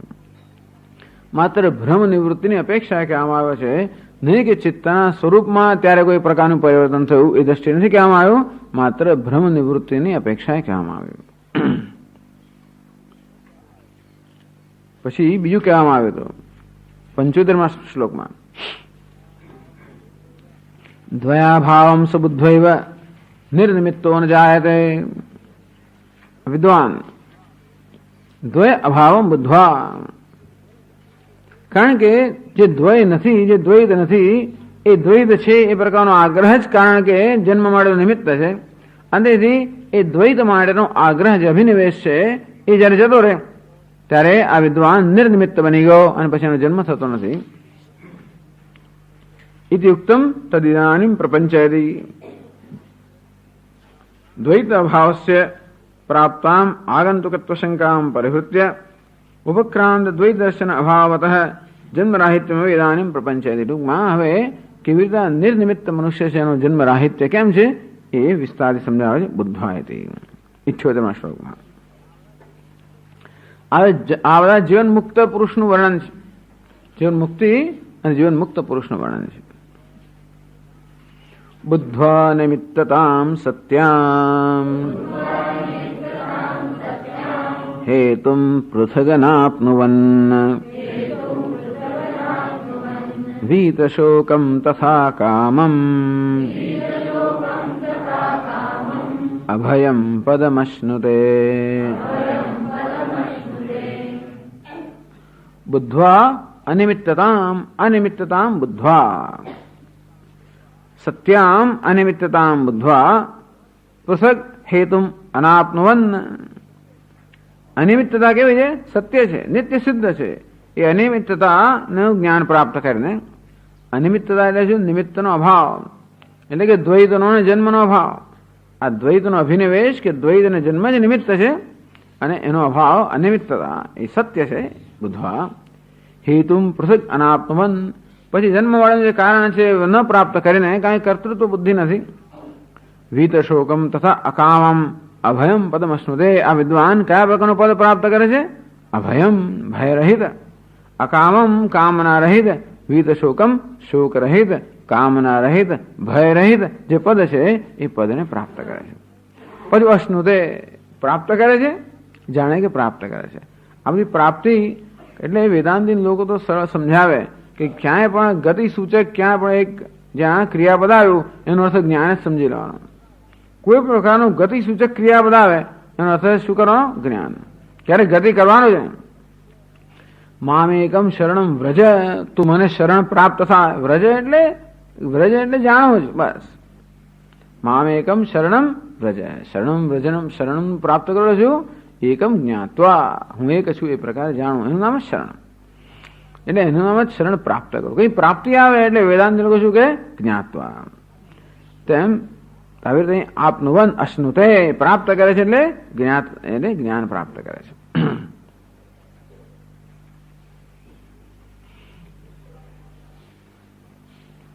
એટલે કહે છે આનંદગીરી, દ્વૈત અભાવોપલક્ષિતામ સત્તામ અનાદ્યનંતામ પરમાર્થભૂતામ પ્રતિપદ્ય દેવાદિયોની પ્રાપ્તૌ ધર્માદ હેતુમ અસાંકર્યેણ અનુતિષ્ઠન્ન યદા વિદ્વાન અવતિષ્ઠતે તદા સર્વ સંસાર કારણરહિતમ પદમ અશ્નુવાનઃ ન પુનઃ શરીરમ ગૃહ્ણાદ ઇત્યર્થઃ. સરળ છે. દ્વૈત અભાવ ઉપલક્ષિતામ સત્તામ, કઈ સત્તા? સત્તા એટલે કે સત્ય. દ્વૈત અભાવ ઉપલક્ષિતામ, જ્યાં દ્વૈતનો અભાવ છે તો દ્વૈતના અભાવથી જે લક્ષિત થઈ છે એ પ્રકારની સત્તા, એ તત્વ અનાદ્યનંતતામ, જે અનાદિ છે, અનંત છે. પરમાર્થભૂતામ, જે પારમાર્થિક સ્વરૂપ છે. પરમાર્થ એટલે અબાધિત. વ્યાવહારિક કોને કહેવાય? એનો બાધ થઈ શકે. પારમાર્થિક એટલે જેનો બાધ ન થાય. ટૂંકમાં આપણે ક્યારે ભૂલી ના જઈએ, ભૂલી શકીએ પણ નહીં, જેને દૂર ના જઈ શકીએ, જેનાથી અંતર ઉત્પન્ન કરી જ ના શકીએ. જેમ સુવર્ણ એ અલંકારનું પારમાર્થિક સ્વરૂપ છે, માટે અલંકાર ગમે તેટલો પ્રયત્ન કરતો પણ સુવર્ણને ભૂલી ના શકે, એની અંતર ઉત્પન્ન ના કરી શકે, એને દૂર ના જઈ શકે. એમ ક્યારે પણ આપણે આત્માથી દૂર જઈ શકીએ જ નહીં, આત્માને ભૂલી શકીએ પણ નહીં. અને આત્માથી આંખ આડા કાન કરીએ કે એનાથી આપણું મુખ ફેરવી લે એવું આત્મા બની જ ના શકે. અર્થાત કોઈ પણ પ્રયત્નથી આત્માનો બાધ ન થઈ શકે.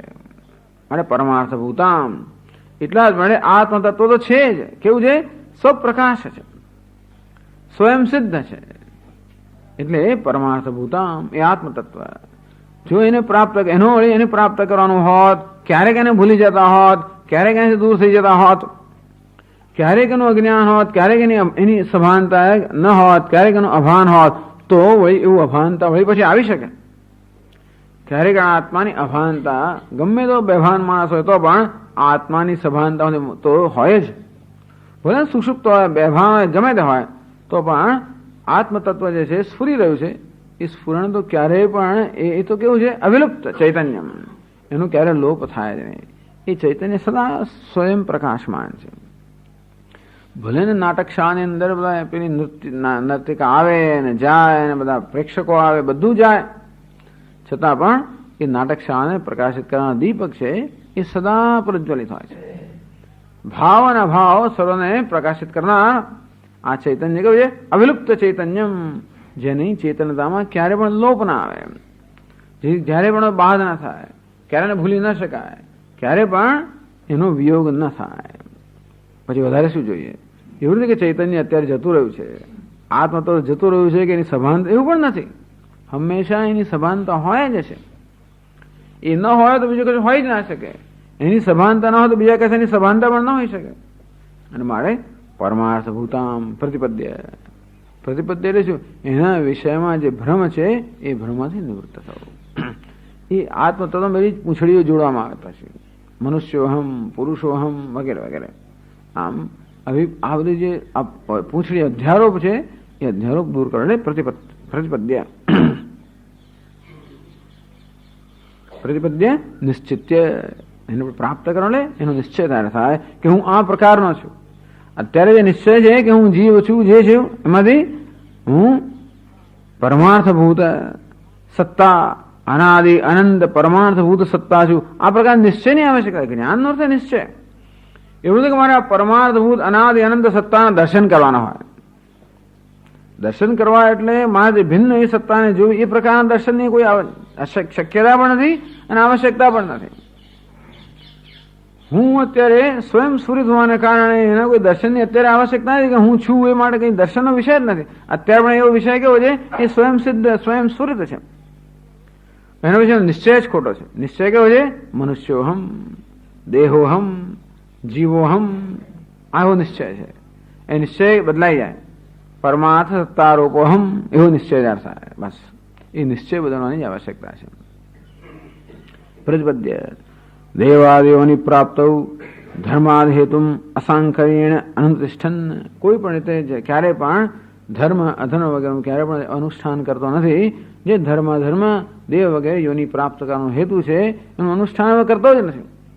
કારણ કે અકર્તા વિદ્વાન અવતિષ્ઠતે, એ પ્રકારની અકર્તા અભોક્તા જે એ પ્રકારનો નિશ્ચય જે આત્મા છે એ અવસ્થામાં જયારે એ નિષ્ઠ બને તદા સર્વ સંસાર કારહિતમ પદમ અશ્નુવાન. અત્યારે સર્વ સંસારના કારણથી રહિત એવું જે પદ છે એને પ્રાપ્ત કરેલો. ન પુનઃ શરીરમ ગૃહણાતિ, એ ફરી ક્યારેય શરીર ગ્રહણ કરતો નથી. સમજાયું? દ્વયાભાવમ સબુદ્ધ્વૈવ નિર્નિમિત્તો ન જાયતે. એ દ્વયના અભાવનું જ્ઞાન પ્રાપ્ત કરે નિર્નિમિત્ત બનેલો વિદ્વાન ફરી જન્મતો નથી. એની આ વિશેષ અહીંયા સમજ આપી. તો 271 પાના પર ભાષ્યકાર આ શ્લોકની વ્યાખ્યા કરે છે. યથોક્તેન ન્યાયેન જન્મ નિમિત્તસ્ય દ્વયસ્ય અભાવાદ અનિમિત્તતામ ચ સત્યામ પરમાર્થ રૂપામ बुद्ध्वा हेतुम धर्मादि कारणम देवादियोनि प्राप्तये पृथक अनाप्नुवन् अनुपाददानः त्यक्तबाह्यैषणः सन् कामशोकादिवर्जितम् अविद्यारहितम् अभयं पदमश्नुते पुनः न जायते इत्यर्थः।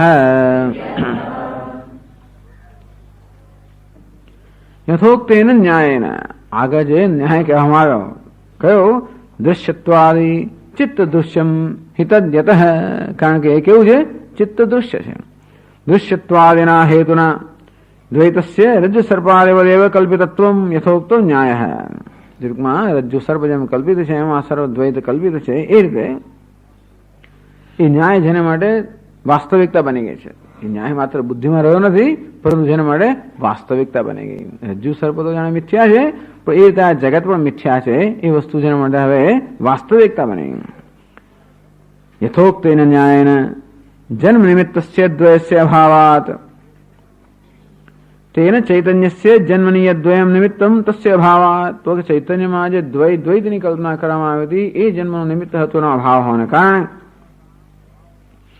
तस्य अभावताम् अभावोपलक्षितां सत्यां निमित्त अभावादेव अनाद्यनन्तां तस्मादेव सत्यां बुद्ध्वा ટૂંકમાં આદિ અંતથી રહિત અને પારમાર્થિક સત્ય છે એ પ્રકારનું આત્મ સ્વરૂપ જાણીને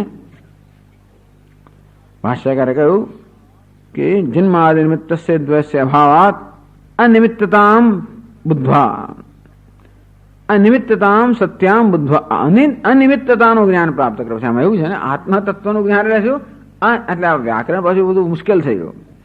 અનિમિત્તતાને જાણીને કેવી અનિમિત્તતા સત્યામ આ બધાના વિશેષણ આપે છે। અનુત્પત્તિ કેવી અદ્વયા અનુત્પત્તિ નિર્વિશેષ અનુત્પત્તિ તેમાં અનિમિત્તતા પણ કેવી છે સત્યામ અનિમિત્તતામ। सत्याम એટલે શું પરમાર્થભૂતામ અનિમિત્તતામ।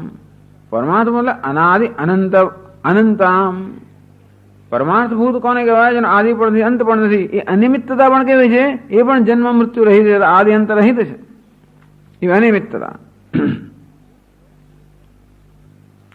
यद्वयं निमित्तं तस्य अभावताम એટલે અભાવ ઉપલક્ષિતામ સત્યામ નિમિત્ત અભાવાદેવ અનાદ્યનંતામ तस्मादेव सत्यताम कोई प्रकार निमित्त न होने का ये अनिमित्तता केवी है ये पण सत्य है पारमार्थिक है બધું એમનું પારમાર્થિક છે। इति बुद्ध्वा इति योजना આ પ્રકારે જાણીને સત્યામ અનિમિત્તતામ બુદ્ધ્વા। ટૂંકમાં અનિમિત્તતા જન્મ વગેરે નિમિત્તનો અભાવ એ પણ સત્ય છે એ પણ પારમાર્થિક છે એ પણ નિત્ય સિદ્ધ છે।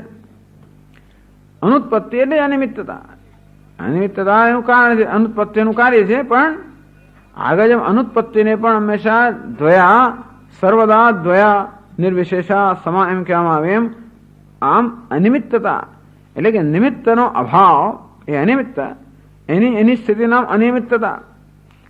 એ નિમિત્તના અભાવની સ્થિતિ એટલે કે બંધનના અભાવની સ્થિતિ એટલે કે મોક્ષની સ્થિતિ એ પણ કેવી છે સત્ય છે પારમાર્થિક છે અર્થાત એ પણ કોઈ ઉત્પન્ન કરેલી નથી। ताम बुद्ध्वा अनादि अनंत से अनित्यताનું જ્ઞાન પ્રાપ્ત કરીને हेतुम धर्मादि कारणम देवादियोनि प्राप्तये पृथक अनाप्नुवन्। पृथक यदि देवतादि प्रकृष्ट जन्म प्राप्तये धर्मम मनुष्यत्व प्राप्तये धर्माधर्मो तिर्यगादि अधर्मयोनि प्राप्तये च अधर्मम असांकर्येण अनुतिष्ठन्।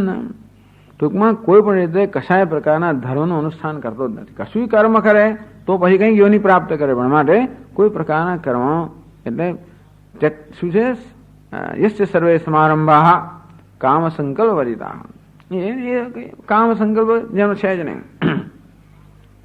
એ વગેરે વીત શોકમ અકામમ અભયમ પદમ પદને પણ આપણે તો તિર્યગાદિ અધર્મ યોની પ્રાપ્તે છે। अधर्मम असांकर्य अनुतिष्ठन એટલે પૃથક અનાપ્તવન કોઈ પ્રકારના હેતુ એટલે કર્મને ન અનુષ્ઠાન ન કરતો। अनुपादान त्यक्त बाह्यैषण। तो प्रकृतस्य ज्ञानवतः धर्मादि अनुष्ठान योगे हेतु सूचयति। કેમ માણસ ધર્મનું અનુષ્ઠાન પણ નથી કરતો? ચલો અધર્મ અનુષ્ઠાન તો માણસ ના કરે, પણ ધર્મનું અનુષ્ઠાન પણ કેમ નથી કરતો? એનું કારણ બતાવ્યું. ત્યક્ત બાહ્યૈષણ. જ્યારે પણ એમને તક મળે ત્યારે આ તો એક ઉમેરી દે અંદર. ત્યક્ત બાહ્યૈષણ. સર્વ બાહ્યૈષણાઓનો જેનામાંથી ત્યાગ થઈ ગયો છે. ઈષણા હોય તો જ કોઈનું કર્મ કરવું પડે. એ અભિલાષાઓ હોય, એમ્બિશન, મહત્વાકાંક્ષાઓ હોય કે દેવતા બનવું છે, કોઈ પ્રકારની મહત્વાકાંક્ષા હોય તો જ કર્મ થાય. મહત્વાકાંક્ષા હંમેશા બહારના વિષયની જ હોય. અને તેથી આ સર્વ મહત્વાકાંક્ષાઓ મુક્ત છે.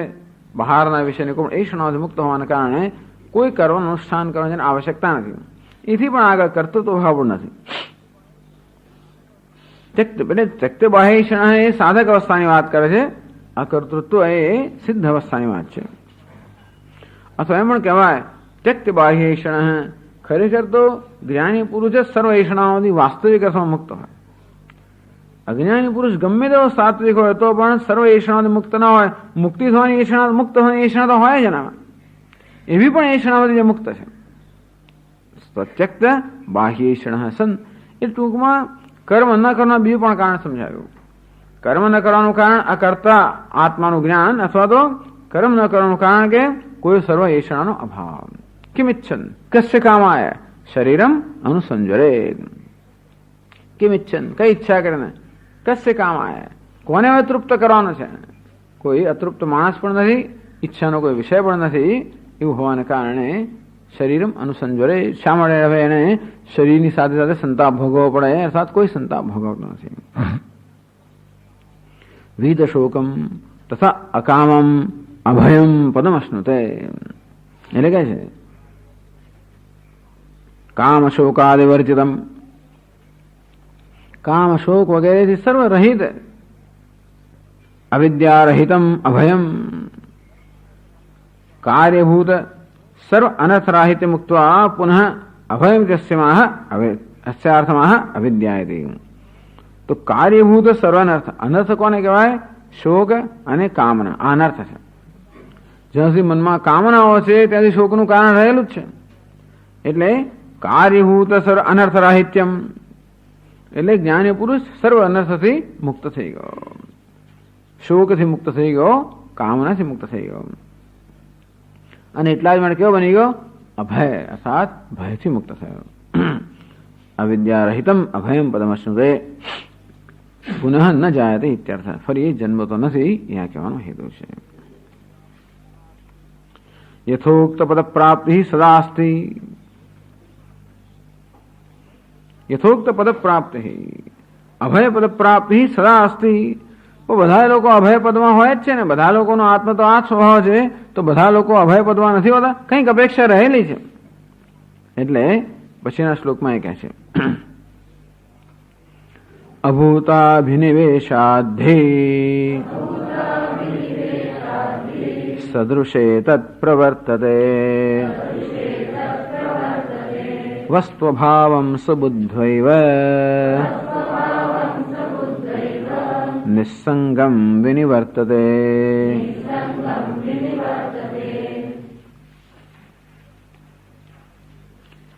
અભૂત અભિનિવેશાધિ સદૃશે તત્ પ્રવર્તતે. આ ચિત્તની પ્રવૃત્તિ થાય છે. ચિત્તની વિષયોમાં પ્રવૃત્તિ થાય છે. કેમ થાય છે? અભૂત અભિનિવેશ. જે વિષયો વાસ્તવમાં છે જ નહીં એ છે, સત્ય છે, સુખનું સાધન છે, સલામતનું સાધન છે. આ પ્રકારના આગ્રહને કારણે ચિત્તની આ વિષયોમાં પ્રવૃત્તિ થાય છે. મિથ્યાદ્વૈત અભિનિવેશા. અદ્વૈત જે મિથ્યા છે એ સત્ય જે પ્રકારના આગ્રહને કારણે જ ચિત્ત આ મિથ્યા વિષયોમાં ભ્રમણ કરતો હોય. અભૂત અભિનિવેશ વિષયભૂત દ્વૈતે પ્રવૃત્તિ. આ દ્વૈતવાની પ્રવૃત્તિ થાય. વસ્તુભાવમ સુબુદ્ધૈવ. પણ જયારે જોયું કે આ વિષયોમાં કોઈ તત્વ છે જ નહીં, કુછ માલ નહીં હે. આ વિષયો જે છે એમાં કોઈ સલામતી સુખ વગેરે નહીં હે. એટલે વસ્તુભાવમ સુબુદ્ધૈવ. આ વિષયોમાં કોઈ વસ્તુ નથી, તથ્ય નથી. આ પ્રકારનું જયારે જ્ઞાન પ્રાપ્ત કરે એમાં કોઈ પ્રકારનું સત્ય નથી. આ પ્રકારનું જયારે જ્ઞાન પ્રાપ્ત કરે નિસ્સંગમ એનું ચિત્ત કેવું બની ગયું? નિસ્સંગ બની ગયું. વિનિવર્તતે એ બધાથી પાછું આવી જાય છે. એટલે અભૂત અભિનિવેશ છે એમાંથી મુક્ત થવાની આવશ્યકતા છે. શા માટે? આ અભયતા પ્રાપ્ત કરવા માટે.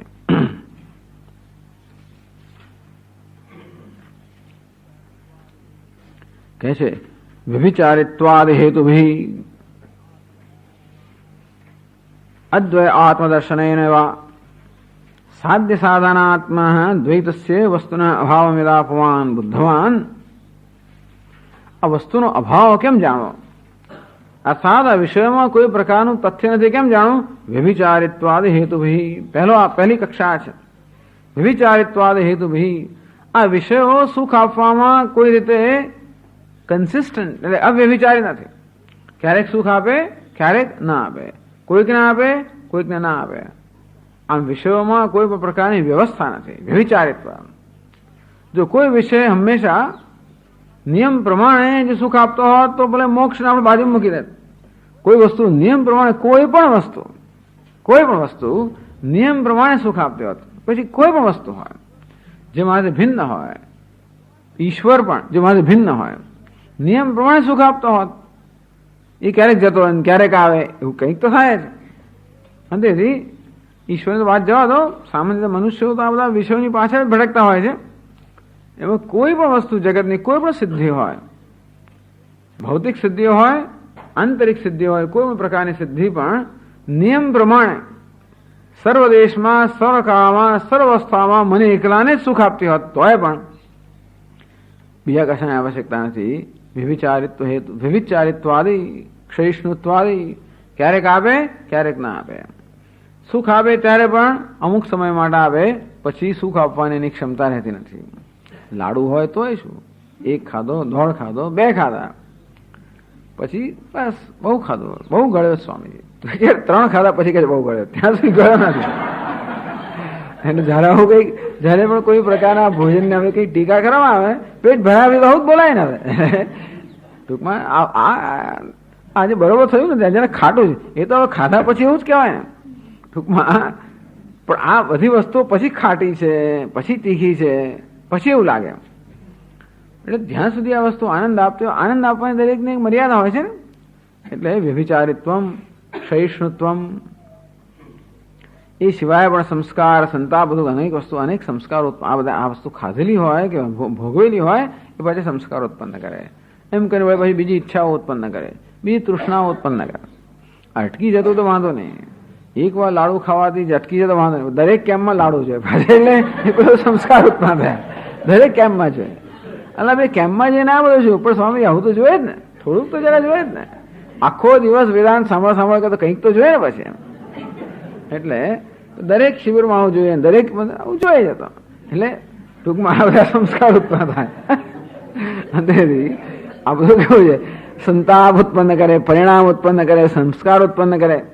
યોગ શાસ્ત્રમાં પણ આ બધી બહુ ચર્ચા, યોગ સૂત્રમાં બધી ચર્ચા થયેલી છે આ વિષયો, જેનાથી આપણે બધા પરિચિત છે. પણ આ બધા હેતુથી જયારે જોઈએ કે આ વિષયમાં કંઈ માલ નથી, કુછ માલ નહીં હૈ, આ સાધક અવસ્થાની વાત છે.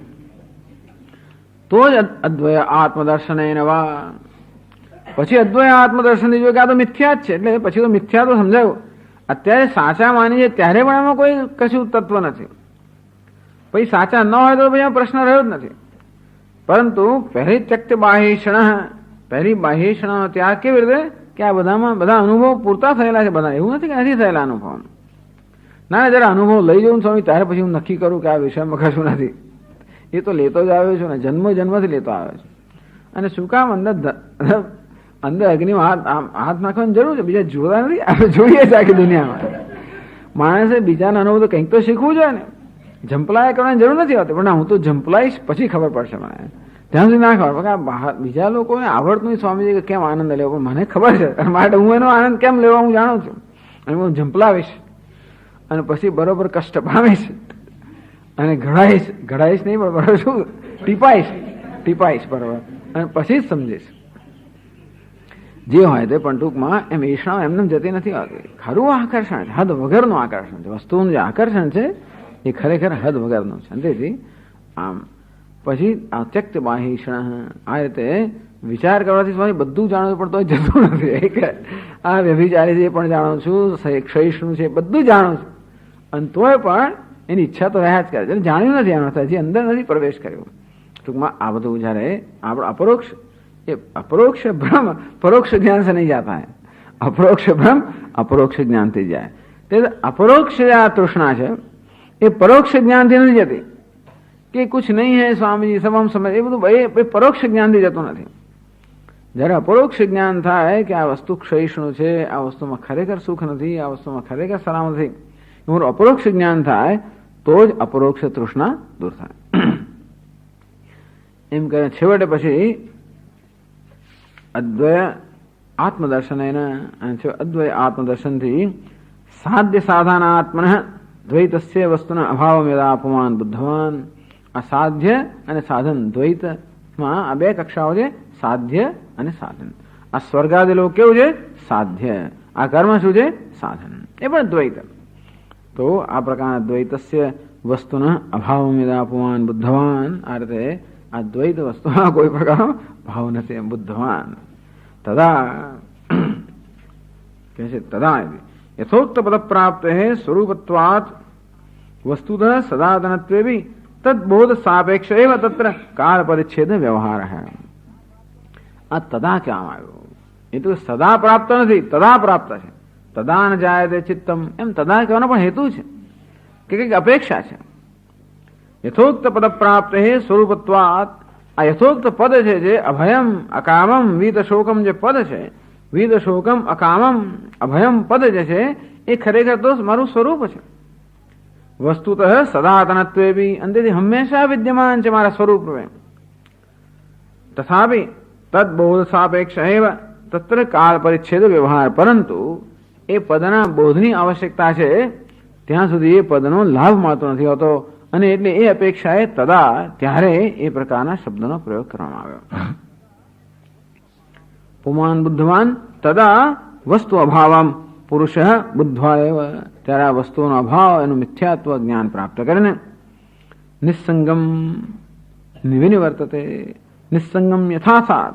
આ કેવું છે? ક્રિયા વિશેષણ છે.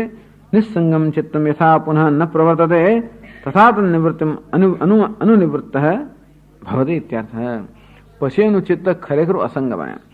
આ અસંગતા વગેરે પણ મુખ્ય અર્થમાં તો જ્ઞાની પુરુષમાં જ હોય, સાધકમાં મહદ અંશ હોય, પણ આ ત્યક્ત ઈષણત્વમ આ બધું જે સ્થિતિ છે એ મુખ્ય અર્થમાં ક્યાં હોય? જ્ઞાની પુરુષમાં જ હોય. આત્મનેવ આત્મના તુષ્ટ પ્રજહાતિ યદા કામાન સર્વાન મનોગતાન. આમ સર્વ કામનાઓ ત્યારે જ પ્રાપ્ત થાય, ત્યારે જ દૂર થાય જ્યારે આત્મનેવ આત્મના તુષ્ટ. એનું ચિત્ત નિસંગમ. દ્વૈત સંસર્ગ વિધુરમ ચૈતન્યમ. કોઈ દ્વૈતના સંસર્ગ વિધુર આવું નિસંગ ચિત્ત પ્રાપ્ત થાય છે. એટલે ત્યારે એ નિવૃત્ત બની ગયો, ત્યારે મુક્ત બન્યો. જો હવે સમજાવે છે 252 પાર પર ભાષ્યકાર. યસ્માત અભૂતાભિનિવેશાત असति द्वये द्वय अस्तित्व निश्चय अभूताभिनिवेश तस्मात् अविद्या व्यामोह रूपाद्धि सदृशे तदनुरूपे चित्तम प्रवर्तते. પહેલા સમજાવે ચિત્તની કેમ પ્રવૃત્તિ થાય છે. આ બહુ સમજવાની વસ્તુઓ છે, કારણ કે આ જ બધા મુખ્ય પ્રશ્નો. ચિત્તની કેમ વિષયમાં પ્રવૃત્તિ થાય છે? યસ્માત, કારણ કે અભૂતાભિનિવેશાત અસતિદ્વય. અભૂત એટલે શું? ભૂત એટલે વર્તમાન, અભૂત એટલે જે છે જ નહીં. અસતિદ્વય, આ દ્વૈત જે વાસ્તવમાં છે જ નહીં. દ્વય અસ્તિત્વ નિશ્ચય અભૂત અભિનિવેશ. આ 3 શ્લોક પછી સમજાવે. 25 શબ્દ વપરાયો, હવે સમજાવે છે અહીંયા કે અભૂત અભિનિવેશ અભૂતાભિનિવેશ. અભૂત એટલે અસત, જે વાસ્તવમાં છે જ નહીં એવા વિષયો કે એવું દ્વૈત. એમાં દ્વય અસ્તિત્વ નિશ્ચય એ વાસ્તવિક છે એ પ્રકારનો નિશ્ચય શું કહેવાય? અભૂત અભિનિવેશ. જે વાસ્તવમાં છે નહીં એ છે જે પ્રકારનો આગ્રહ. અભૂતાભિનિવેશ તસ્માત અભૂતાભિનિવેશાત એટલે કે અવિદ્યા વ્યામોહ રૂપાદ. આ કેવો છે? અવિદ્યામાંથી જે વ્યામોહ જન્મ્યો, મહાન મોહ જન્મ છે અવિદ્યામાંથી, એ જ અભૂત અભિનિવેશ છે. અવિદ્યામાંથી જન્મેલો મોહ એ જ આ અભૂતમાં અભિનિવેશ કે આગ્રહ જન્માવે છે. હિ એ કહે છે હિ તો યસ્માદ અભૂત અભિનિવેશાદ તદ અનુરૂપે ચિત્તમ પ્રવર્તતે તસ્માદ નિસ્સંગમ વિનિવર્તતે. અચ્છા, અભિનિવેશસ્ય અવિદ્યા વ્યામોહ રૂપત્વમ અન્વય વ્યતિરેક સિદ્ધમ. આ અભિનિવેશ છે અજ્ઞાન, એટલે આ આગ્રહ કે આ દ્વૈત સત્ય છે, વિષયોમાં જ સુખ છે. આ પ્રકારે આગ્રહ છે ને એ શેનો જન્મ છે? અજ્ઞાનમાંથી જન્મ. એને વ્યામોહ કહે છે. સામાન્ય મોહ પણ નથી, વ્યામોહ. ગમે તેટલા આપણા વાંદરાને ગમે તેટલા માંસા પર ફટકા પડે તોય છોડે નહીં. પેલું વાંદરાને એકવાર હાથમાં પેલી મુઠ્ઠીમાં પકડી મગફળી, માંસા પર ફટકા પડ્યા જ કરે તોય ના છોડે. વ્યામોહ. નર્યો મોહ તો છૂટી જાય. આ કેવું છે? વ્યામોહ. વિશેષ આ સમંતાત વિ આ મોહ, વિશેષ મોહ અને ચારે બાજુ થયેલો મોહ. તો આ મોહ અવિદ્યામાંથી જન્મેલો છે. કેમ? અન્વય વ્યતિરેક સિદ્ધમ. અવિદ્યા છે ત્યાં સુધી આ મોહ છે, અને અવિદ્યા જતી રહે તો આ મોહ જતો રહે. કોઈ પણ વસ્તુનો મોહ ક્યારે હોય? એ વસ્તુને ન જાણી હોય ત્યાં સુધી જ. આમ તો દુનિયામાં એટલી બધી વસ્તુઓ છે કે મોહ પૂરો થવાનો નથી, પણ જે કંઈ થોડી ઘણી વસ્તુઓ મળે અત્યારે મોહ નથી. એનું શું કારણ છે? એને બરોબર હવે જાણી લીધું સ્વામીજી મેં. હવે મને આ સંસારનું સ્વરૂપ ખબર પડી. લોકો 70 વર્ષે કહેતા હોય છે હવે મને ખબર પડી કોઈ આપણું નથી, કોઈ ફલાણું નથી, વગેરે વગેરે. એટલે હવે જાણ્યું. નહીં તો આ બધું ના પાથર્યું હોત.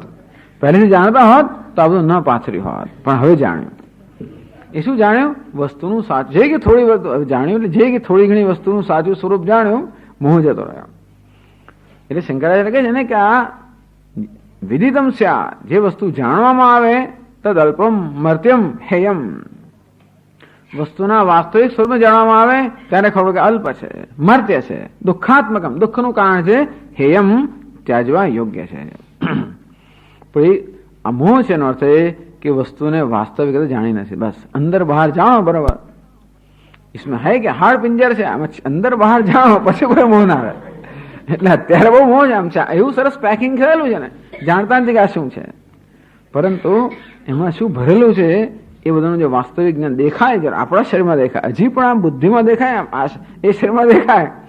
કલ્પના બરોબર કરીએ આપણે, આ શરીરનું આપણે બરોબર ધ્યાન કરીએ કે આમાં શું શું ભરેલું છે, શું અંદરથી બહાર નીકળે છે એ ખબર પડે કે શું ભરેલું છે. અંતેથી એ તો જાણે એનું બરાબર ધ્યાન કરવામાં આવે, આવું ધ્યાન ચાલુ રાખવામાં આવે તો એના વિશે કોઈ પ્રકારનું મોહ. એટલે ખરેખર અપરોક્ષ જ્ઞાન વસ્તુ થાય ત્યારે જ મોહ જતો રહે. પરોક્ષ જ્ઞાનથી પણ મોહ, પેલો દ્રઢ મોહ જતો નથી. પરોક્ષ જ્ઞાનથી મોટો મોહ જતો રહે, પણ સૂક્ષ્મ મોહ જતો નથી, અપરોક્ષ જ્ઞાનથી જાય છે. તેથી આ અન્વય વ્યતિરેક જીવનમાં જે કંઈ મોહ મારો જતો રહ્યો છે એ પણ જ્ઞાનને કારણે ગયો.